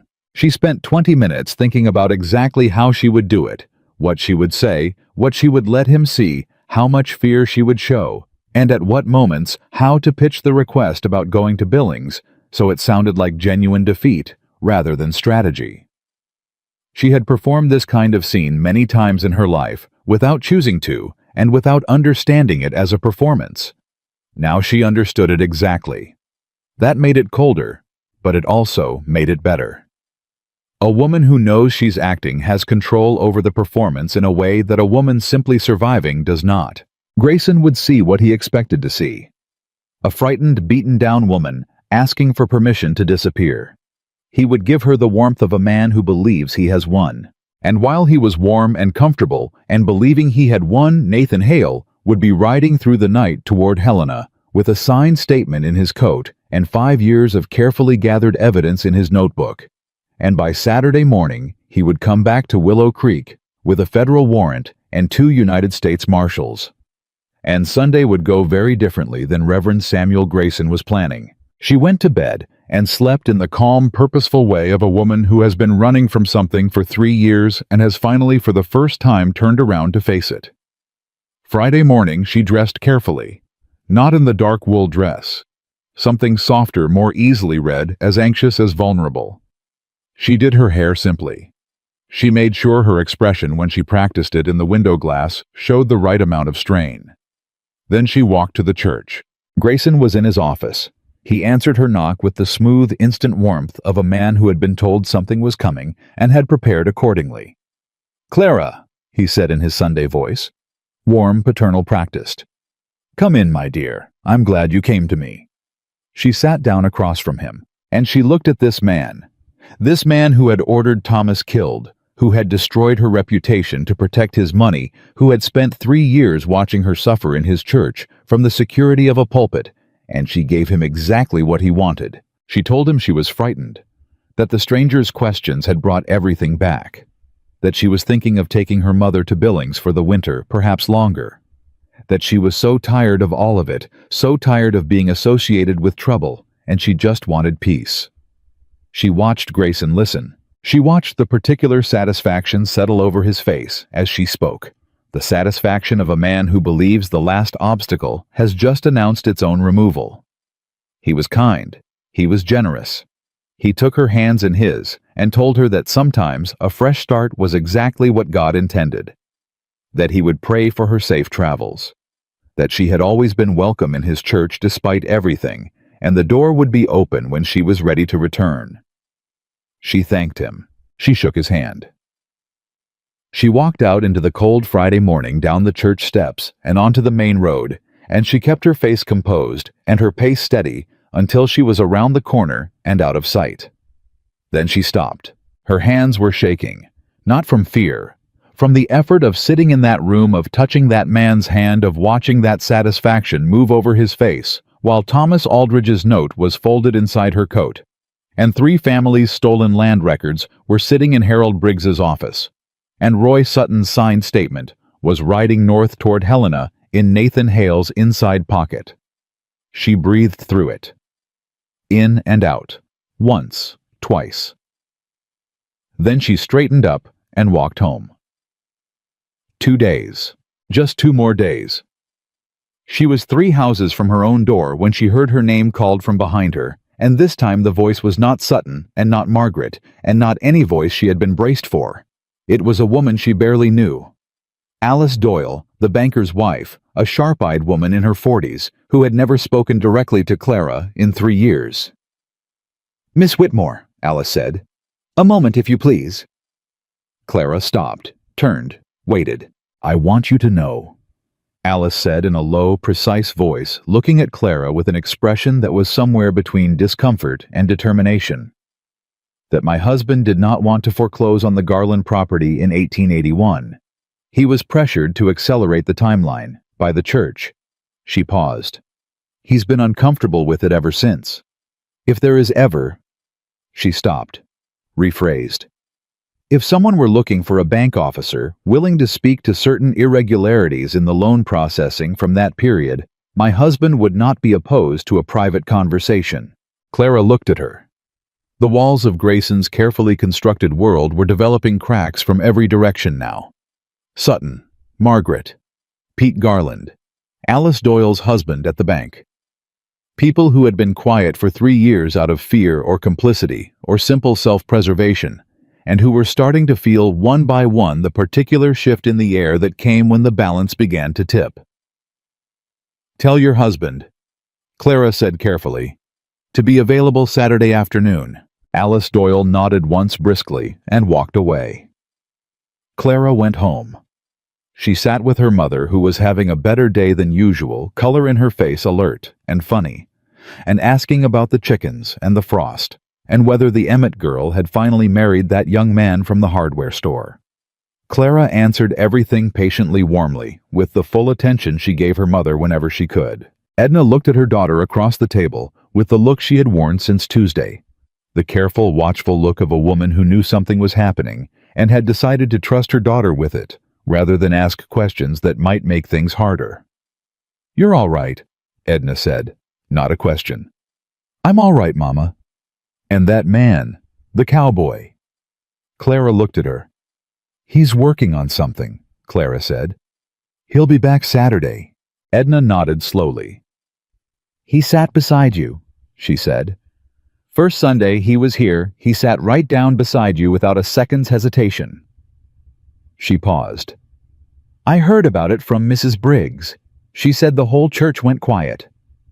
A small smile moved across her face. "I've been praying for someone to do that for 3 years." Clara looked at her hands for a moment. "Don't read too much into it, Mama."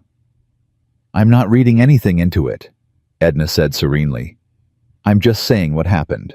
Clara did not answer, but she sat there at the kitchen table in the late afternoon light with her hands around her teacup, and she allowed herself very briefly to think about a man riding north through a November night with 5 years of justice in his coat pocket, and what it meant that he had chosen on his very first Sunday in Willow Creek, before he knew whether she'd help him, before he knew whether she'd trust him, to walk into a full church and sit down beside the one woman everyone else had decided not to see. Not as strategy.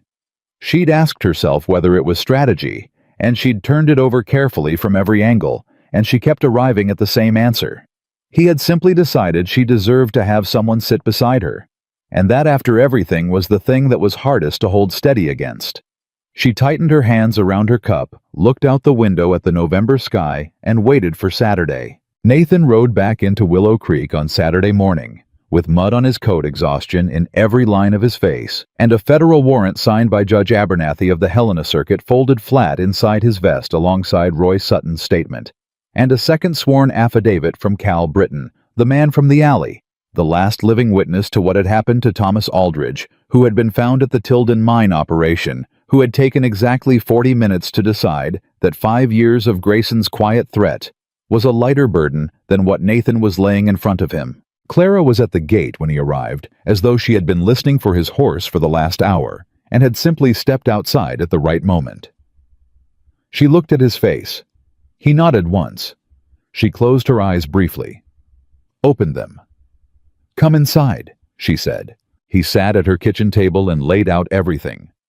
The warrant, Sutton's statement, Britton's affidavit, and the documentation from Judge Abernathy authorizing 2 deputy marshals who were currently riding from Helena and would arrive in Willow Creek by Sunday mid-morning. He also laid down one more document, which he hadn't mentioned yet, because he had only received it Friday afternoon at the Helena office, when a wire had arrived from a federal investigator in St. Louis. "Eliza Calloway," he said. "Grayson's sister. The federal office in St. Louis executed a financial examination order Friday morning. Her accounts are frozen pending investigation." He paused. She also, under examination, gave a voluntary statement. Apparently, she had been under the impression that the money was from legitimate church fundraising operations. When the investigator showed her the actual source, she cooperated fully. Clara stared at him. "She didn't know," Clara said. "She knew the money came from her brother. She didn't know what it was built on." Nathan paused. "It doesn't absolve the financial complicity, but it means Grayson was deceiving his own family as well as his congregation."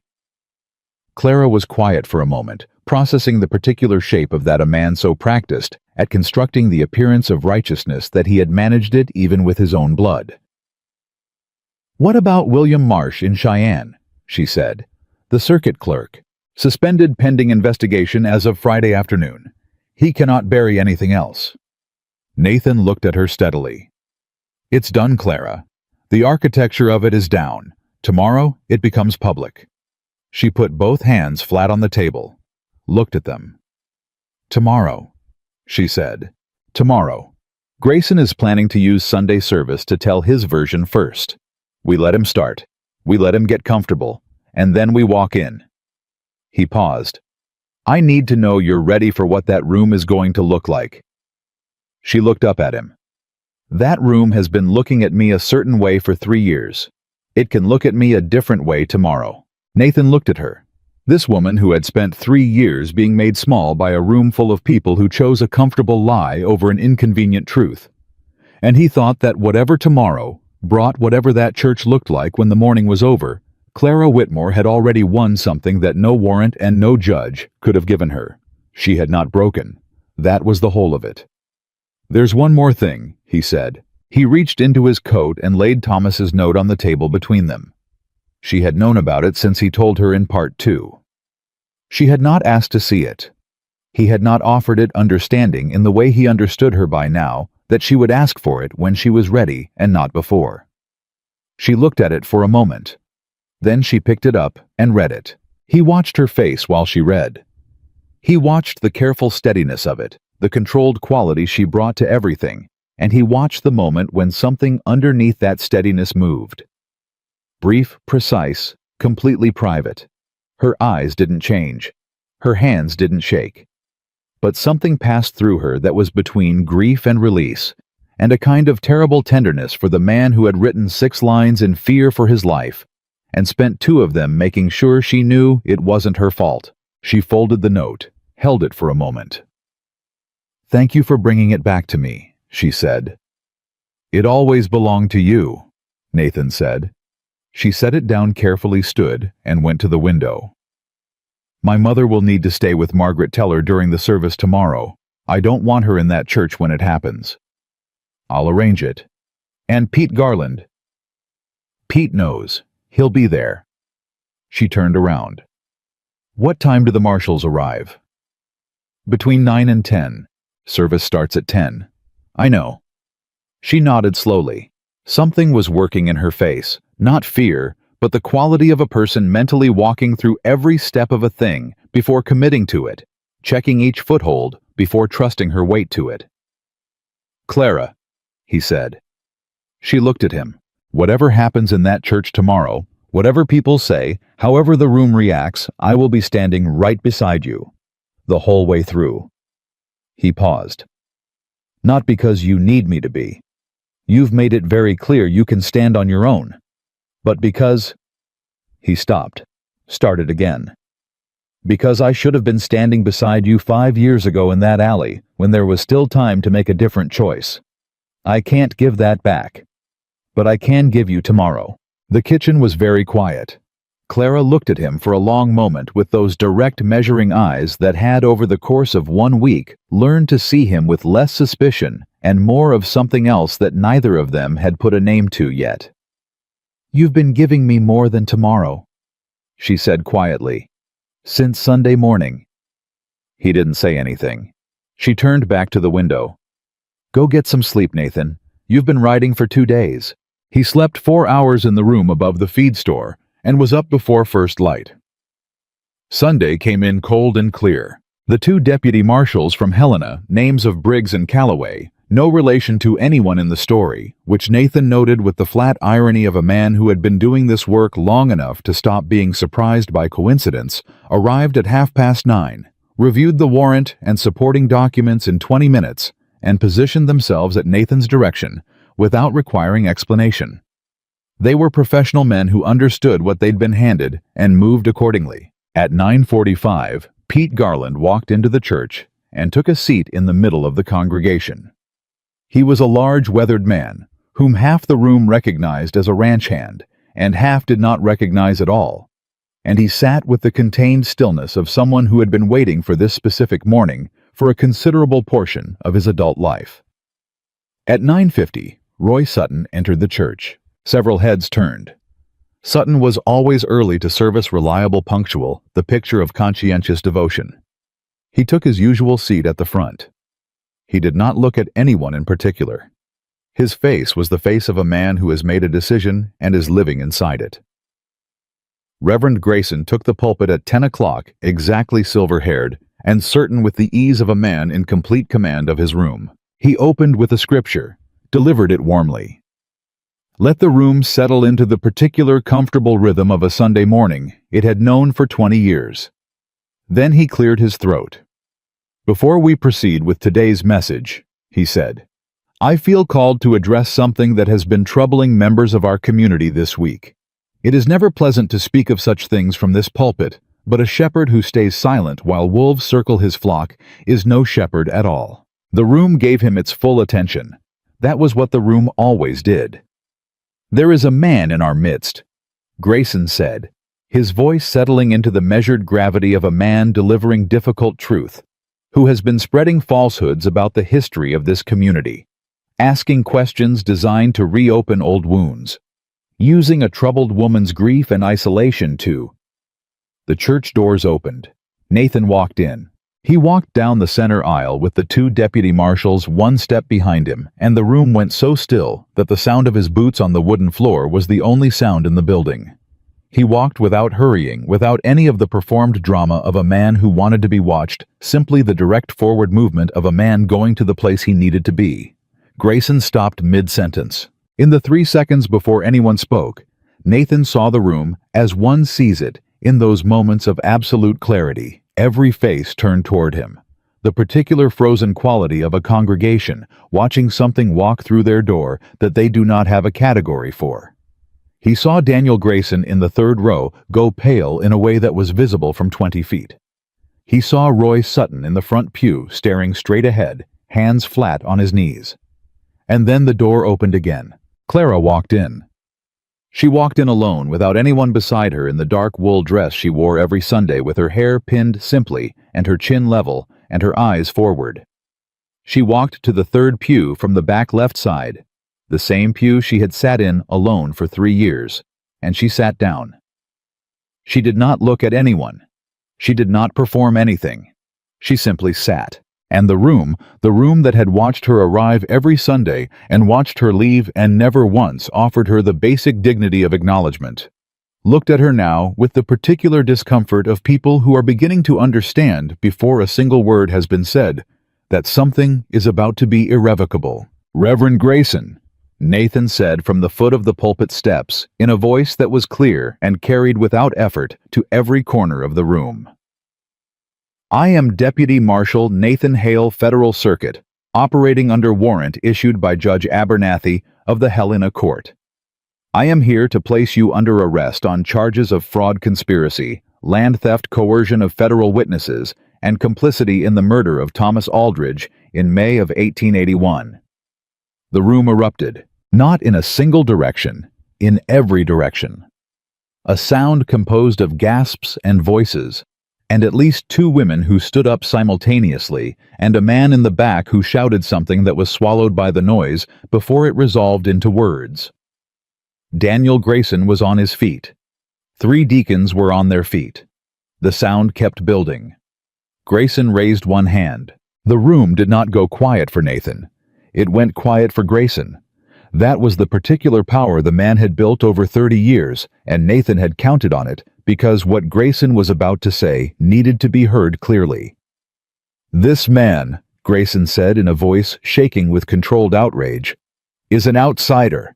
He came to this town with an agenda, using a troubled woman who has always—" "The agenda is this," Nathan said, and placed Thomas's note on the front pew railing where the nearest members of the congregation could see it. A note written by Thomas Aldridge before he died, identifying Samuel Grayson's land fraud scheme. Corroborated by the signed statement of Roy Sutton, who was present when Reverend Grayson ordered Thomas's death. He placed the statement beside the note. And by the sworn affidavit of Calvin Britton, who was in that alley the night it happened, and who has identified Daniel Grayson as one of the men present. Daniel Grayson made a sound. "Furthermore," Nathan said, "the land records of this county on file with Recorder Harold Briggs document 3 fraudulent property seizures in the months following the robbery, transferred through a holding company registered in Roy Sutton's name, to an account held by Eliza Calloway, Samuel Grayson's sister, in St. Louis.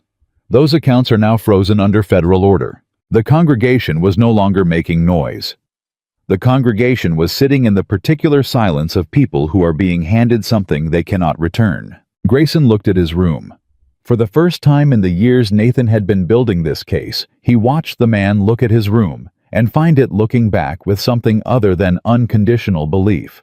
He watched it happen in real time, the slow, terrible recognition in Grayson's face of a man who has bet everything on the loyalty of people he has never actually loved and is seeing the bet come up short. "This is fabricated," Grayson said, still confident, still the voice of a man who had never once been successfully challenged in this room. "Roy Sutton is a man under pressure who will say anything to— The records are real, Reverend." This voice was Harold Briggs, who had risen from a middle pew with the quiet authority of a man who has been tending facts for 40 years and has chosen this morning to let them speak. "I have them. I've had them since 1881. I can account for every transaction on record." Grayson turned toward him. "And I have something else," said a voice from the back. Alice Doyle's husband, Lawrence the bank officer, was standing. His voice was not steady. It was the voice of a man doing something that frightened him, but it was loud. "The bank was pressured to accelerate the Garland foreclosure. I have the correspondence. It came from the church office. From your desk, Reverend. I kept copies because something about it felt wrong, and I didn't know what to do with them, and I have been sitting on them for 5 years, and I am done sitting." The room shifted in a way that was physical. The way a room shifts when the weight of something has crossed a tipping point and cannot come back. He framed her. This was Margaret Teller standing in the 5th pew, her voice shaking but her eyes dry. He arranged the witnesses, I was one of them. I was coerced into that testimony by Roy Sutton on Samuel Grayson's instruction. I am saying so now in this room in front of everyone, because I should have said so 3 years ago, and I did not, and I have to live with that." She turned and looked directly at Clara across the rows of pews. "I am sorry, Clara. I am so sorry." Clara looked at her. She did not say anything. She did not need to. Whatever Margaret needed from her in this moment, the most honest thing Clara could offer was the truth of her own face, which showed neither forgiveness nor condemnation. Only the simple hard-edged acknowledgement of one woman looking at another and saying without words, "I know. I know what it cost you to stay silent, and I know what it cost you to speak, and I see you." Margaret Teller sat down and put her face in her hands. Daniel Grayson moved. He was up from his pew and moving toward the side door before anyone had quite processed the intention, and the deputy marshal nearest that door was already positioned because Nathan had positioned him there, specifically because Daniel Grayson was the kind of man who ran when cornered, and Nathan had learned this about him 2 years ago. The deputy caught him by the arm at the door. Daniel swung. The deputy was larger and steadier and had done this before, and the struggle lasted approximately 4 seconds before Daniel was against the wall with his arms held, and the room watching in the dazed, uncomprehending way of people watching something they cannot quite believe is real. Samuel Grayson did not run, not. He stood at his pulpit, and he looked at his congregation, and he understood, in whatever passes for understanding, in a man like him, that the room he had built over 30 years was standing inside the ruins of itself. He looked at Roy Sutton, who did not look back. He looked at the documents on the pew railing. He looked at Nathan. And then, in the last performance of a man who had spent his life performing, he bowed his head. He said nothing, just bowed it. Nathan took him by the arm and walked him out of the church. The deputy marshals walked Daniel Grayson out behind him. The room was completely silent. In the third pew from the back, Clara Whitmore sat with her hands folded in her lap, and her spine straight, and her eyes forward the way she had sat every Sunday for 3 years. Only now, the silence around her was not the silence of a room looking away. It was the silence of a room that did not know where to look, because looking at Clara Whitmore required looking at itself, and what it saw when it looked at itself was a community that had chosen comfort over truth for 3 years and had called it righteousness. An older woman in the front row began to cry, quietly, without drama. Pete Garland walked from the middle of the congregation to the third pew from the back and sat down beside Clara on her left. Lawrence Doyle, the bank officer, walked down the aisle and sat on her right. Harold Briggs got up from his pew and found a seat 2 rows ahead and turned around to look at her once briefly with the look of a man who had been waiting for the room to catch up with the truth and was relieved to have lived to see it. One by one, in the uncertain, halting way of people doing something they should have done years ago and cannot do gracefully because grace requires practice. The congregation rearranged itself around the woman who had been sitting alone in that pew for 3 years. Nobody spoke. There was nothing to say that the movement itself didn't say more honestly. Clara looked straight ahead. Her jaw was set. Her eyes were dry. She was the same woman who had walked into this church 3 years ago and every Sunday since, and she was also entirely different, not because anything in her had changed, but because the room had finally caught up to who she had always been. After a long time, she heard boots on the wooden floor behind her. Nathan sat down beside her. He didn't say anything. He sat, the way he had sat that first Sunday with his hat on his knee. His forearms easy, his presence completely unhurried like a man who had nowhere else to be and needed no permission to be here. Clara looked at him. "The warrant went through," she said. "Completely. Grayson Daniel William Marsh in Cheyenne, the St. Louis account." He paused. "It's done." She was quiet. "Thomas's name will be cleared," Nathan said. "Formally, on record." He paused again. "It won't bring him back." "No," she said. "It won't." She looked at the front of the church at the pulpit where a man had stood for 30 years and built an empire of lies in the shape of a sermon. But it gives him back his truth. He tried to do the right thing, and it killed him. He deserves to have that on record. He deserves to be remembered correctly. He does, Nathan said. The silence between them was the easy kind now, the kind that had earned itself. What happens to you? Clara asked. When this closes, the case is done. Do you go back to Cheyenne? Nathan looked at her. I have to file the final reports, he said. Testify at the proceedings. The case will take months to work through the court. He paused. Helena Circuit, which means I'd be based somewhere in the territory. Somewhere in the territory, Clara said.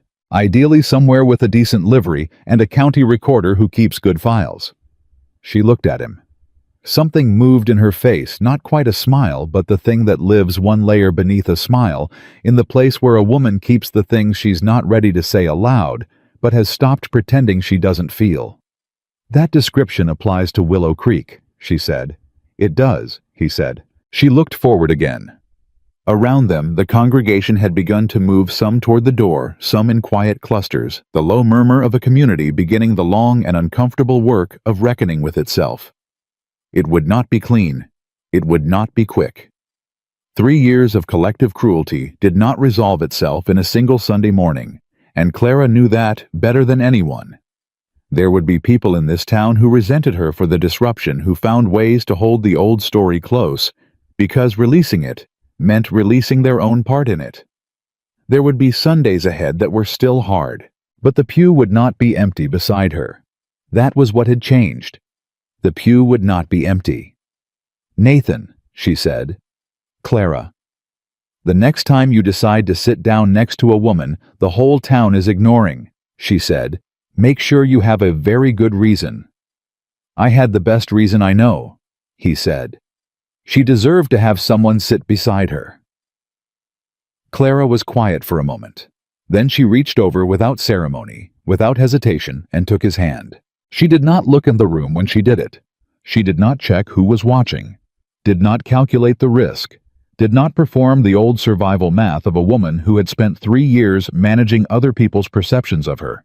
She simply took his hand because she wanted to, and because she had earned the right to want things without apology, and because the man sitting beside her had ridden through a November night and stood in a hostile church and placed the truth on a railing in front of 30 people who did not want to see it.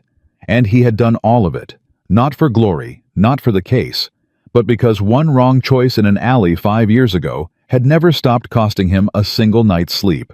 Nobody in the church whispered. Not one person. The silence that fell over the room when Clara Whitmore took Nathan Hale's hand in the third pew from the back was not the silence of shock or disapproval. It was the silence of a community that had just been shown plainly and without mercy the difference between the judgment it had practiced and the grace it had failed to offer, and was sitting inside that difference and feeling its weight for the first time. The church bells rang at 11 o'clock the way they rang every Sunday, carrying out over the valley and the creek and the frost-covered hills of Montana Territory, the same as they always had. Only now the woman who had sat alone beneath those bells for 3 years was sitting with her hand held and her chin level and her name clean, and the man beside her was not going anywhere. And the pew that had been left empty by every coward and every small cruelty and every comfortable lie Willow Creek had ever told itself was full. Thomas Aldridge had written 6 lines in fear and darkness, and spent 2 of them making sure Clara Whitmore knew she was not to blame. And 3 years later in the church where his killer had preached righteousness every Sunday morning, the truth he had died trying to tell was finally standing in the light, where it had always belonged, where it could finally do what truth is supposed to do when you stop being afraid of it. It set her free.